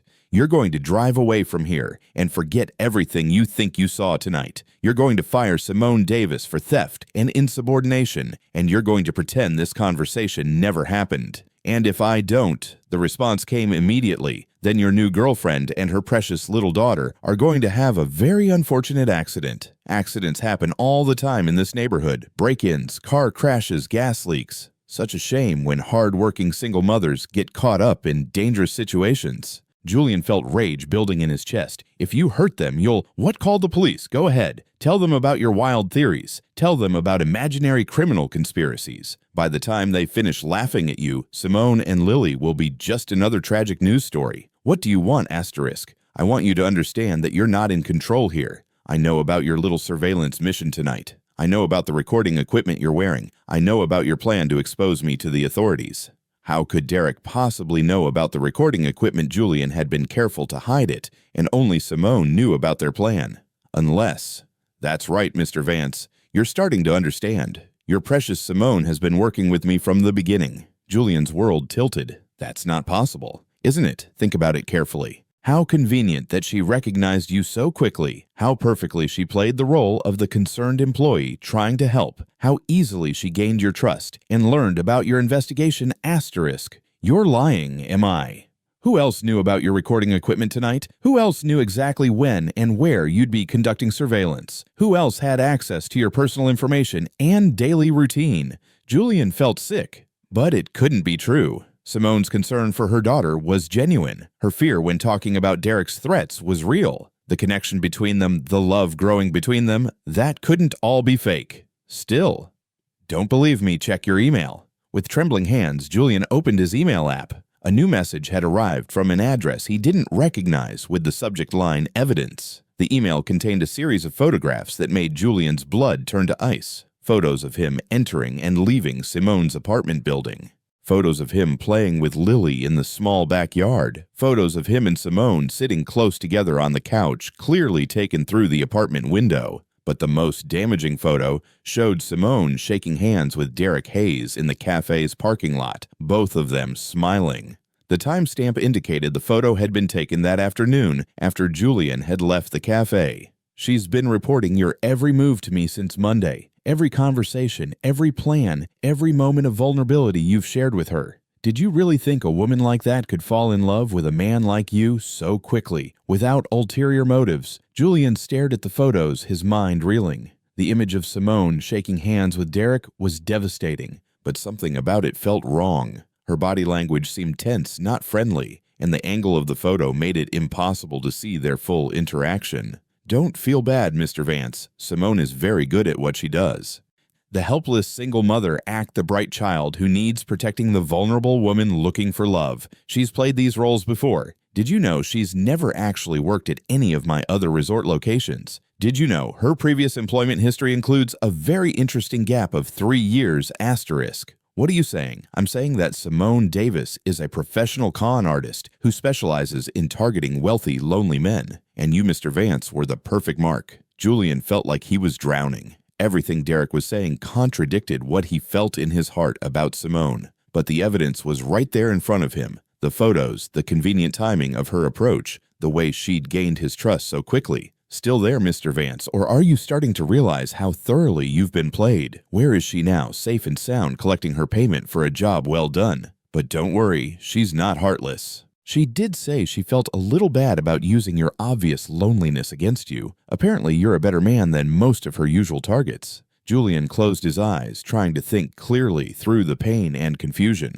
But before he could process everything, another message arrived. "Oh, and Mr. Vance, those federal investigators you contacted this afternoon, the ones you asked to look into my business operations, they received an anonymous tip tonight about a certain CEO who's been embezzling from his own resorts and framing innocent employees to cover his tracks. What Simone provided them with very convincing evidence of your financial crimes. Bank records, forged documents, witness statements from concerned employees. By tomorrow morning, you'll be the one under federal investigation." Julian's hands were shaking so violently he could barely type. This is insane. None of that is true. Truth is relative, Mr. Vance. And right now, the truth is that you're a corrupt businessman who got caught stealing from his own company. The truth is that you tried to seduce and manipulate an innocent employee to help you cover up your crimes. The truth is that when she refused to participate in your criminal conspiracy, you threatened her and her child. No one will believe that, won't they, lonely billionaire, vulnerable single mother threats and coercion.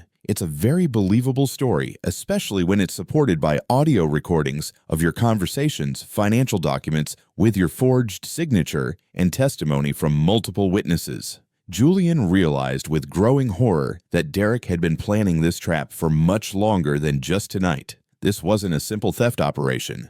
This was an elaborate scheme to destroy him completely. What do you want, asterisk? I want you to disappear. Leave Miami tonight. Transfer control of your resort empire to my designated management company. Sign the papers my lawyers will deliver to you tomorrow morning and vanish from our lives permanently. And if I refuse, then federal agents will arrest you tomorrow afternoon for embezzlement, fraud, and criminal conspiracy. You'll spend the next 12 years in prison while I run your resorts into the ground. And Simone and Lily will continue to be in danger from your criminal associates who are unhappy about your cooperation with federal investigators. Julian felt trapped, suffocated by the web of lies and manipulation Derek had constructed. But one thing still didn't make sense. If Simone was working with you from the beginning, why didn't you just have her feed me false information about the thefts? Why involve federal investigators at all? Asterisk. Because, Mr. Vance, this was never about the petty theft operation. This was about taking everything you've built and making it mine. Your resorts, your reputation, your freedom, everything. The theft was just bait to draw you into a much larger trap. How long have you been planning this asterisk? Since the day you inherited Daddy's little business empire and decided you were smarter than everyone else. Did you really think you could build a multi-billion-dollar company without making enemies? Did you think nobody would notice how easy it would be to destroy a man who has no family, no close friends, and a pathological need to rescue people in distress? The cruelty in Derek's messages was breathtaking, but Julian forced himself to focus on the inconsistencies in the story. Derek claimed Simone was a professional con artist, but Julian had seen the genuine love between her and Lily. He'd witnessed her authentic fear when discussing Derek's threats. He'd felt the real connection between them when they'd almost kissed earlier that evening. You're lying about Simone. Am I? Then where is she right now? Why isn't she answering your texts? Why hasn't she tried to warn you that your position has been compromised? Julian's phone showed that his last 3 messages to Simone remained unread. It had been over 30 minutes since her last communication. Maybe she can't respond because you're holding her against her will. Asterisk. Or maybe she's busy celebrating the successful completion of her assignment. Mr. Vance, I'm going to give you one final chance to accept reality. Simone Davis played you perfectly. She identified your psychological vulnerabilities, crafted a persona designed to appeal to your hero complex, and manipulated you into trusting her completely. It was a masterful performance, and you fell for every moment of it. I don't believe you. Asterisk. Then prove me wrong. Drive to her apartment right now. See if she's there. See if she's alone. See if she welcomes you with the same warmth she showed you earlier tonight." "Fine, I will." "Excellent. But Mr. Vance, when you discover that apartment 3A is empty, that the lease was signed under a false name, and that your precious Simone has vanished without a trace, I want you to remember this conversation. I want you to remember how easily you were manipulated by a woman who saw you as nothing more than a profitable target." Julian started his car with shaking hands, his heart hammering against his ribs.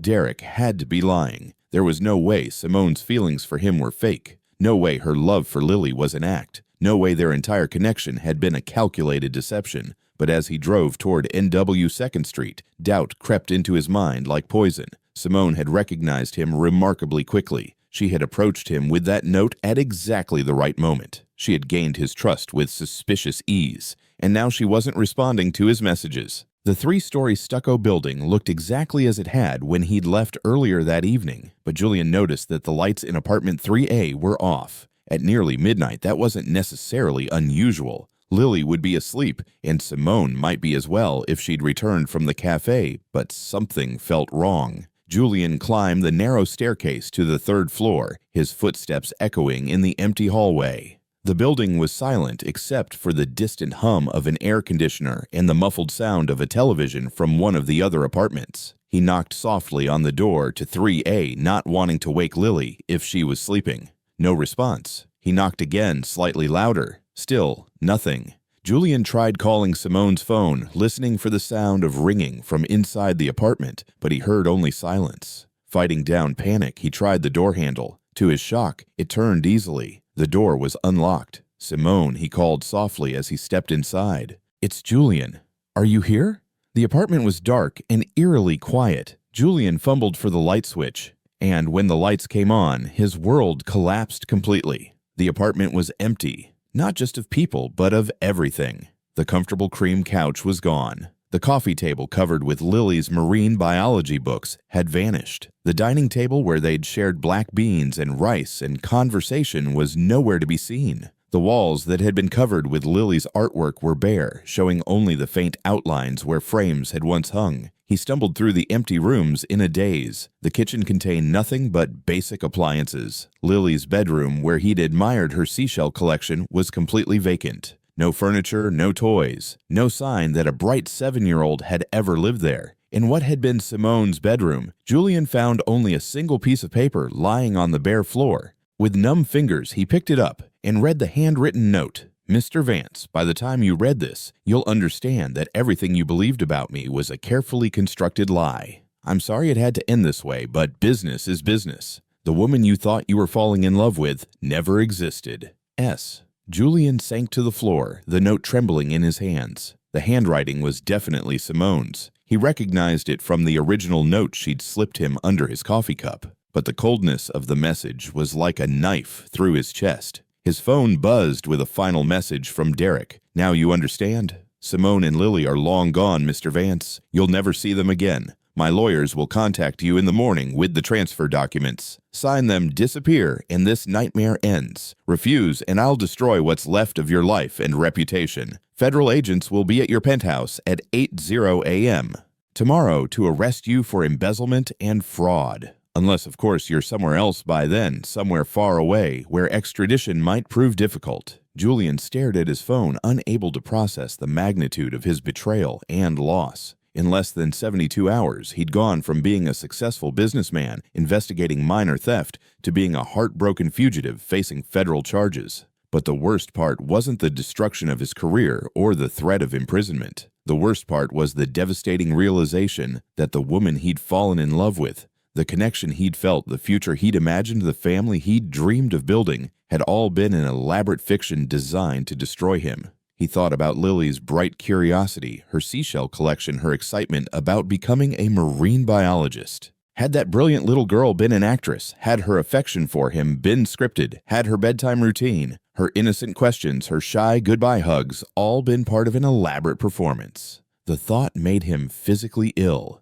Julian stumbled out of the love which had never actually existed, But as Julian sat in the darkness, a small voice in the back of his mind whispered a question that refused to be silenced. If Simone had been conning him from the beginning, why had she looked so genuinely terrified when Derek's name was mentioned? And why had her love for Lily seemed so authentic and unguarded? Maybe Derek was telling the truth. Maybe Julian had been the perfect mark, and everything he'd felt was just wishful thinking. Or maybe this was exactly what Derek wanted him to believe. Julian sat in his Land Rover outside the empty apartment building for nearly an hour, staring at the darkened windows of 3A and trying to make sense of the wreckage of his life. The October wind rattled the car windows and the street was empty, except for a few parked cars and the occasional taxi heading toward South Beach. His phone had been silent since Derek's final threatening message, but Julian's mind was anything but quiet. Every moment he'd shared with Simone replayed in excruciating detail: her nervous laughter when she'd first approached him,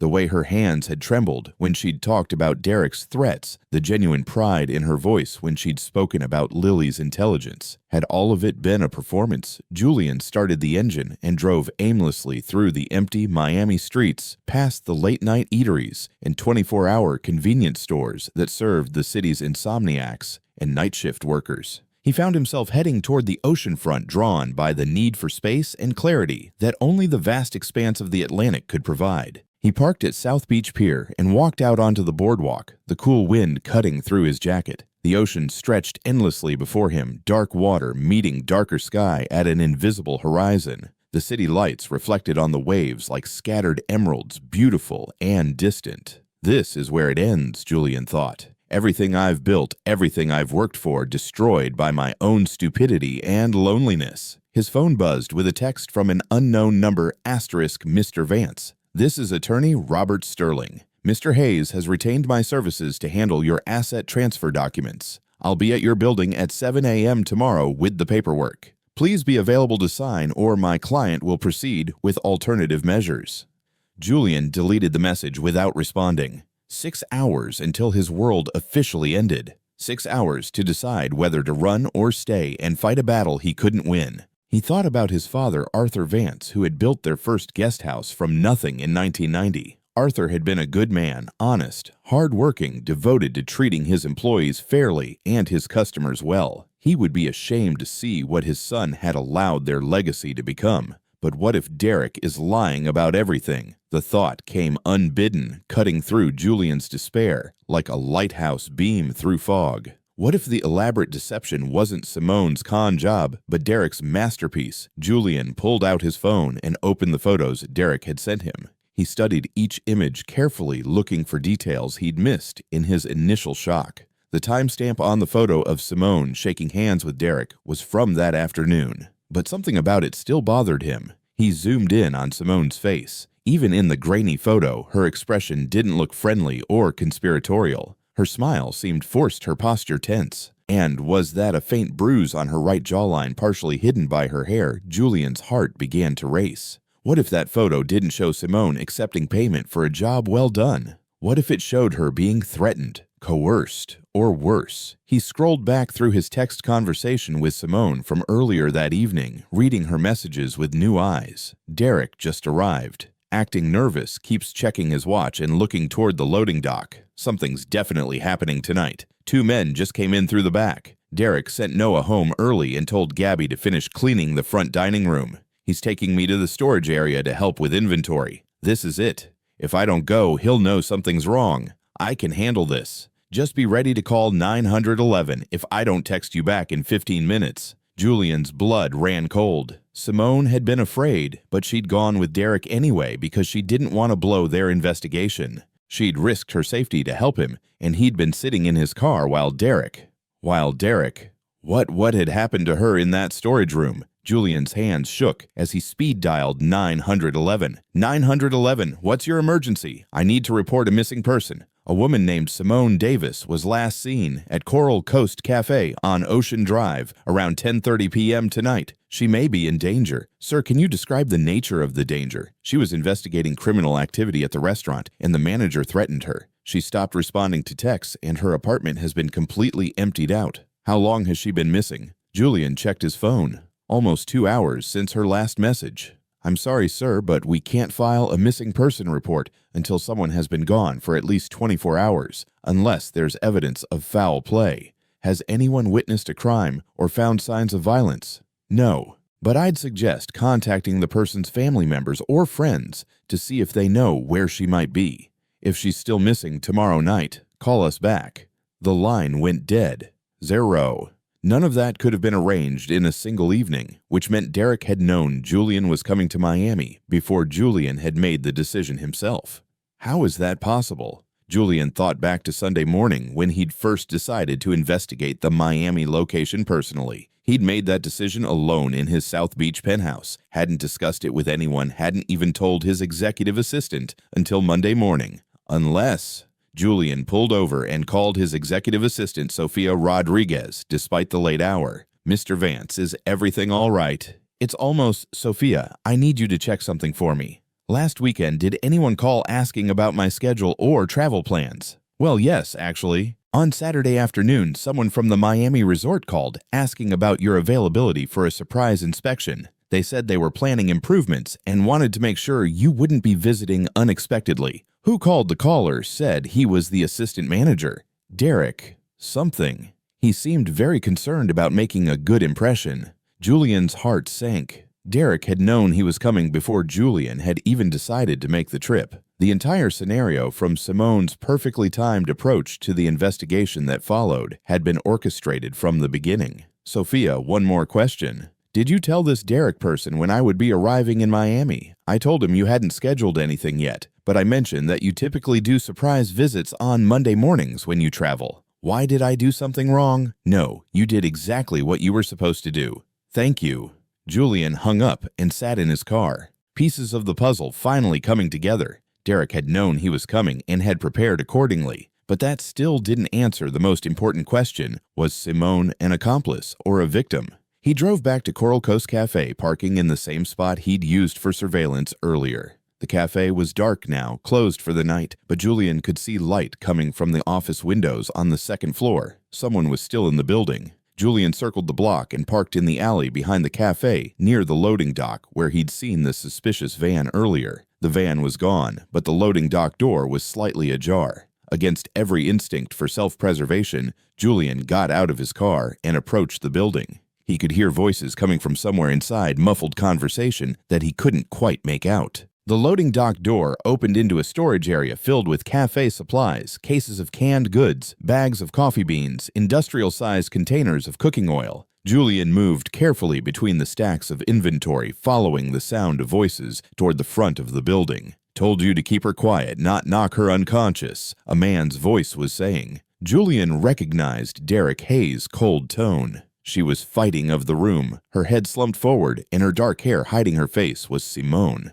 Julian had never felt rage like this before. Pure white-hot fury that made his vision blur and his hands shake. These men had hurt the woman he loved, had terrorized her, had used her as a pawn in their twisted game. But 3 against 1 were not good odds, especially when the 3 had guns visible in their waistbands. Julian needed help, but the police had already dismissed his concerns, and he had no proof of what was happening. His phone. He could record everything, gather evidence, then call 911 with concrete proof of a crime in progress. Julian activated his phone's camera and started recording, zooming in on the scene in the office. One of Derek's accomplices was trying to wake Simone by roughly shaking her shoulders. "Come on, sweetheart. Time to make a phone call to your boyfriend." Simone's head lifted slowly, and Julian's heart broke when he saw her face. Her right eye was swollen shut. There was dried blood on her lip, and finger-shaped bruises were visible on her throat. But her left eye blazed with defiance, even in her injured state. "Go to hell," she said clearly. Derek stepped closer to her chair. Now, Simone, is that any way to talk to someone who's offering you a very generous business proposition? I already told you I'm not calling him. I'm not reading your script, and I'm not helping you destroy an innocent man." One of the other men backhanded her across the face, snapping her head to the side. Julian had to bite his own hand to keep from crying out. "That innocent man is worth more than you'll ever see in 10 lifetimes, Derek said conversationally. "And all we're asking you to do is make one little phone call. Tell him you're safe. Tell him you're sorry for lying to him. Tell him you're leaving Miami forever. Simple. And if I refuse, then your daughter really will be in danger. Right now, Lily is safe at her grandmother's house in Orlando, completely unaware that mommy is having a difficult evening. But that could change very quickly if you don't cooperate. Julian's heart lurched. Lily was real. Simone's love for her daughter was genuine, which meant everything else, her fear, her courage, her feelings for him, might be real too. "You bastard," Simone whispered. "She's just a child who needs her mother to make smart choices. Now, are you going to make that phone call, or do I need to send my friends to Orlando tonight?" Julian watched Simone's face crumple as she weighed an impossible choice. Betray the man she'd fallen in love with, or risk her daughter's safety. "What exactly do you want me to say?" "Simple. You're going to tell Julian that you've been lying to him from the beginning. You're going to tell him that you were paid to seduce him and gather information about his business operations. You're going to tell him that you never cared about him and that he was just another mark in a long line of wealthy men you've conned. He'll never believe that. Oh, but he will, because you're going to be very convincing. You're going to break his heart so thoroughly that he'll never question your story, and then you're going to disappear forever." Julian realized with crystal clarity that this was Derek's endgame. He didn't just want Julian's resorts. He wanted to destroy Julian completely, to break his spirit, crush his ability to trust, and leave him so emotionally devastated that he'd never recover enough to fight back. But Derek had made one crucial mistake. He'd underestimated how much Simone cared about Julian. "I won't do it," Simone said firmly. "I won't destroy him for you, even if it means my daughter's life. Lily is strong and smart, just like her mother. She'll survive whatever you do to us. But I won't be able to live with myself if I betray the first good man I've ever met." Julian's heart soared even as he watched Derek's face darken with anger. "Then you've made your choice. Victor, call our friends in Orlando. Tell them it's time for the little girl to have an accident." One of the men pulled out his phone. But before he could dial, Julian made his own choice. He stepped out from behind the supply rack, his phone held high and recording. "I wouldn't make that call if I were you." 3 guns were pointed at him instantly, but Julian kept his phone raised. "I've been recording everything for the past 10 minutes. Video and audio of you threatening Simone and her daughter. Clear footage of you holding her against her will. Evidence of your entire criminal conspiracy. That recording is automatically uploading to cloud storage as we speak." Derek's eyes narrowed. "You're bluffing." "Am I Victor? Is it? Why don't you explain to the camera how you helped embezzle? Are going to arrest you tomorrow morning for embezzlement." "Actually, Derek, that's where you're wrong." Julian smiled grimly. "See? I never contacted federal investigators this week. I was planning to handle this situation through local law enforcement and internal corporate security. The federal investigation you're referring to, that was your mistake, not mine. When you told me that federal agents would be arresting me tomorrow, you revealed that you'd initiated that investigation yourself, which means you've been planning this frame job for much longer than a few days, which means there's a paper trail of your criminal conspiracy going back weeks or months." Julian saw understanding dawn in Derek's eyes, followed quickly by panic. "But here's the really beautiful part, Derek. When I realized what you were doing, I contacted the real federal investigators. Agent Ramirez from the FBI's Financial Crimes Unit is very interested in your elaborate embezzlement and fraud scheme. She's also very interested in your kidnapping and extortion charges. You're lying. Am I Agent Ramirez? Would you like to introduce yourself?" Julian had been bluffing about the federal agents, but his gamble paid off when Derek and his accomplices spun around toward the loading dock entrance, giving Julian the distraction he needed. He lunged forward and grabbed the gun from the nearest man's waistband, shouting "FBI, everyone on the ground" in the most authoritative voice he could muster. In the confusion that followed, Julian managed to untie Simone's hands while keeping the gun pointed at Derek and his men. Simone was weak and disoriented, but she was conscious and able to stand with his help. "Can you walk?" he whispered to her. "I think so. Lily, we'll get her back. I promise." Julian kept the gun trained on the 3 men while he and Simone backed toward the loading dock. "Don't move until we're gone. And Derek, those federal agents I mentioned, they really are on their way. I called them from my car 20 minutes ago. It was another bluff, but a convincing one." Julian and Simone made it to his car without pursuit, and Julian immediately called 911 with a very different story than his earlier attempt. 911, what's your emergency? This is few minutes, but my heart knew the truth. "What you and I have is real." Simone, what happened between us this week? That wasn't acting or manipulation. That was two people finding each other when they needed it most. But how did you know to look for me at the cafe? Because I know you, the woman who would slip a note to a stranger to protect other employees, who would risk her safety to expose corruption, who would refuse to betray someone she cared about, even under threat of death. That woman doesn't just disappear without a trace. That woman fights. Tears ran down Simone's bruised face. I was so scared, Julian. Not just for myself, but for Lily and for you. Derek's been planning this for months, gathering fake evidence, building his case against you. Even if we expose him now, there might still be federal charges. Let me worry about that. Right now, we need to get you to a hospital and make sure Lily is safe. As they drove through the early morning streets of Miami, Julian realized that the choice he'd made wasn't just about believing in Simone's innocence. It was about choosing to believe in love itself, to trust that genuine connection and shared values could overcome even the most elaborate deception. And for the first time since this nightmare began, he felt hope. The first rays of dawn painted the Miami skyline in shades of rose and gold as Julian sat beside Simone's hospital bed, watching her sleep. The doctors at Jackson Memorial had treated her injuries a mild concussion, bruised ribs, and multiple contusions, but had insisted on keeping her for observation overnight. Julian hadn't left her side. He held her hand, gently careful not to disturb the IV line, and marveled at how peaceful she looked, despite everything she'd endured. The swelling around her right eye had gone down slightly, and the bruises on her throat were already beginning to fade, from angry purple to yellowish green. His phone buzzed with a text from FBI agent Ramirez Derek Hayes and associates in custody.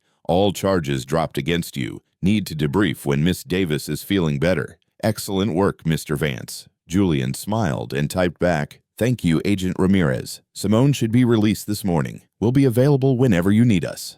The real Agent Ramirez had arrived at Coral Coast Cafe 45 minutes after Julian's 911 call, along with a team of federal investigators and Miami PD. It turned out that the FBI had been building a case against Derek Hayes for months, tracking his embezzlement activities across multiple restaurant chains. Julian's evidence had been the final piece they needed to make arrests. But the most important victory had come 4 hours ago when Orlando police confirmed that Lily Davis was safe at her grandmother's house, completely unaware of the danger her mother had faced. Derek's threats against the little girl had been empty intimidation tactics. He'd never actually sent anyone to Orlando. Simone stirred in the hospital bed, her left eye fluttering open. "Julian, I'm here," he said softly, squeezing her hand. "How are you feeling? Like I got hit by a yacht driven by Derek Hayes?" She tried to smile, then winced as the motion pulled at her split lip. "Please tell me this isn't all a dream and that bastard is really in jail. FBI custody along with his 2 accomplices. Agent Ramirez says they found enough evidence to put Derek away for 18 to 25 years. And Lily is safe and sound in Orlando. I spoke to your mother an hour ago. She's bringing Lily to Miami this afternoon." Simone's eyes filled with tears of relief. "Thank you for believing in me, for saving me, for everything." Julian leaned forward and gently kissed her forehead. "Thank you for being brave enough to slip me that note in the first place. Without your courage, Derek would have destroyed dozens of people's lives. What happens now to your resorts? I mean, Derek did so much damage.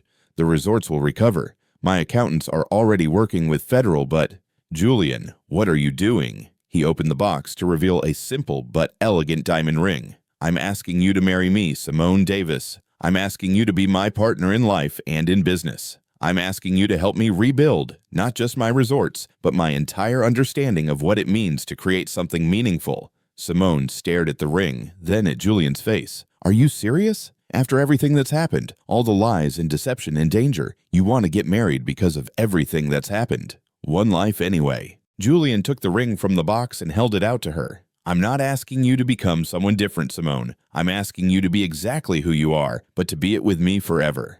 Simone looked at the ring for a long moment, then met his eyes. "What about Lily? She's been through so much change already. And now, I love Lily too. From the moment I met her, I could see where you get your strength and intelligence. I want to be her stepfather, Simone. I want to give her every opportunity in the world, but more than that, I want to be the kind of man she can look up to." Julian Simone's voice was soft with wonder.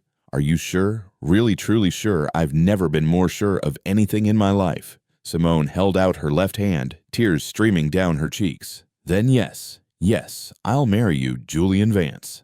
Julian slipped the ring onto her finger, and even in the harsh fluorescent lighting of the hospital room, it sparkled like captured starlight. He leaned down. "Happened to your face?" Simone glanced at Julian, who nodded encouragingly. "Mommy had an accident at work, sweetheart, but I'm going to be fine, and some very nice police officers made sure the people who caused the accident can't hurt anyone else." Lily studied her mother's bruised face with the serious expression of a 7-year-old trying to understand adult complexities. Then she turned to Julian with the same intensity. "Are you the nice man who helped my mommy?" "I am. And your mommy helped me too. We helped each other." "Good. Mommy deserves someone who helps her." Lily climbed onto the hospital bed and snuggled against Simone's uninjured side. "Grandma Sophia says you're rich and you have lots of resorts." "That's right. Do you have mac and cheese at your resorts?"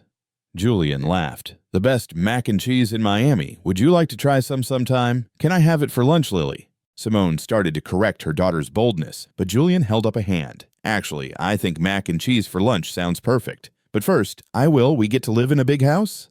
"A very big house," Julian confirmed, "with your own room and a yard to play in and anything else you want. Can I have a puppy?" Simone started to protest, but Julian nodded solemnly. "I think every little girl should have a puppy." "What kind would you like?" "A golden retriever like the one in the movie." "Then a golden retriever it is." Lily threw her arms around Julian's neck with the uninhibited affection that only children possess. "I like you, Mr. Julian. You make my mommy smile, and you promise good things." Julian hugged her back, his heart full to overflowing. "I like you too, Lily, and I promise to take very good care of both you and your mommy."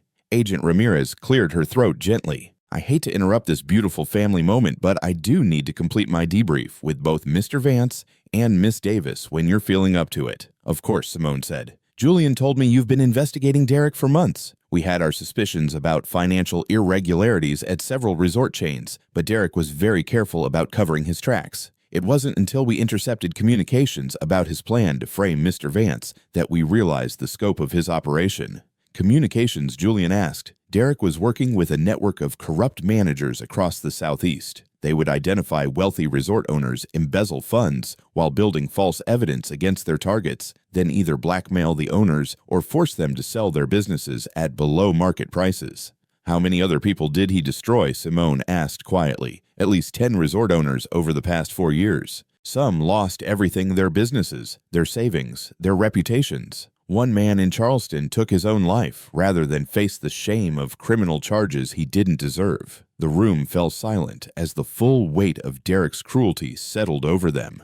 "But thanks to your evidence and Mr. Vance's quick thinking, we were able to arrest the entire network. Derek's victims will finally have their names cleared, and several will receive significant financial restitution." "What about the employees who were threatened?" Julian asked. "The people Derek intimidated into silence. All charges against them have been dropped, and we're providing witness protection services for anyone who feels unsafe. Your company's offer to pay for counseling and relocation assistance has been very helpful." Agent Ramirez closed her notebook. "I think that covers everything for now. Ms. Davis, take care of yourself, and Mr. Vance, the FBI, owes you a debt of gratitude. Your courage probably saved dozens of lives." After Agent Ramirez left, the small family sat together in comfortable silence. Lily had fallen asleep against her mother's side, exhausted by the morning's excitement. Simone stroked her daughter's hair with one hand while Julian held the other. "Family worth fighting for." Simone lifted their joined hands and kissed his knuckles. "I love you, Julian Vance, not because you're rich or successful, but because you're good,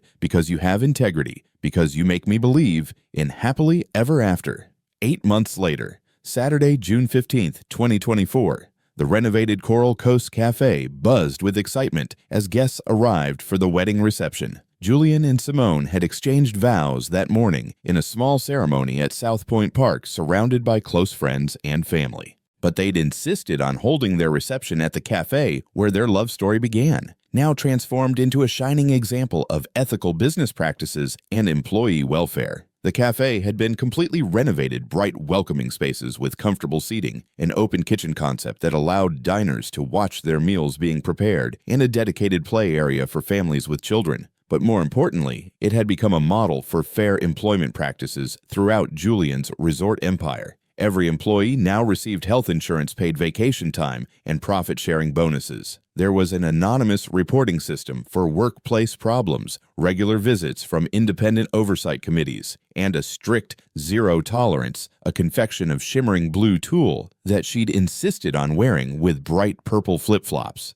Mateo wants to know if I can help serve dessert to the tables. Mateo Sanchez, the new manager of the renovated cafe, had been personally trained by Julian and Simone. He was exactly the kind of leader they wanted, representing their company fair, compassionate, and genuinely invested in his employees' well-being. I think that's a wonderful idea, sweetheart, but be careful not to get frosting on your dress. Lily nodded seriously and skipped back toward the kitchen, where, then I'm behind schedule. I love you, Simone Vance. I love our daughter, our life, our future together. I love you too, Julian, more than I ever thought possible. They were interrupted by the sound of clinking glasses. Sophia Rodriguez, Julian's executive assistant, and now Simone's good friend, was calling for attention. Ladies and gentlemen, if I could have your attention, please. The bride and groom would like to say a few words. Julian and Simone moved to the center of the cafe, their guests gathered around them in a circle of warm faces, and your customers, and love for the people who work alongside you every day.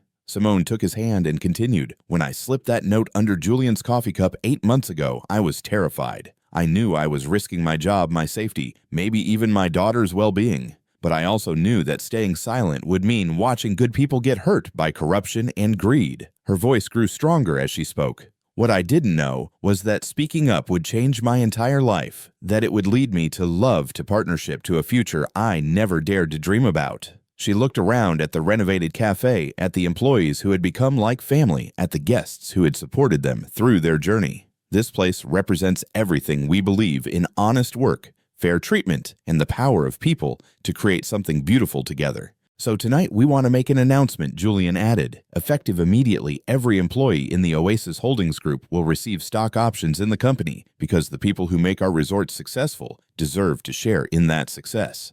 The applause was thunderous. Several employees wiped away tears, and Julian saw Mateo exchange an emotional hug with his wife. Folks, what an incredible transformation, from a note slipped under a coffee cup to a love story that changed an entire business empire. Julian and Simone proved that courage and integrity can overcome any obstacle, and that true love really can conquer all. What lesson from their journey resonates most with you? Share your thoughts in the comments below, and don't forget to subscribe for more amazing stories of love conquering adversity. And if this story touched your heart, share it with someone who believes in the power of second chances. As the evening wound down and guests began to leave, Julian and Simone found themselves alone in the cafe where their adventure had begun. Lily had fallen asleep in one of the corner booths, and Mateo had draped a tablecloth over her like a blanket. "Do you ever wonder what would have happened if you hadn't recognized me that first day?" Julian asked, pulling Simone into his arms for a slow dance to the soft Latin jazz playing on the cafe sound system.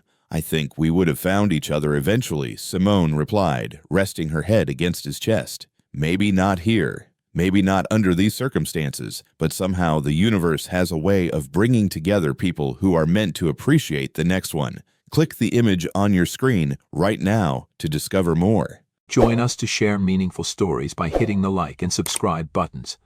Don't forget to turn on the notification bell to start your day with profound lessons and heartfelt empathy.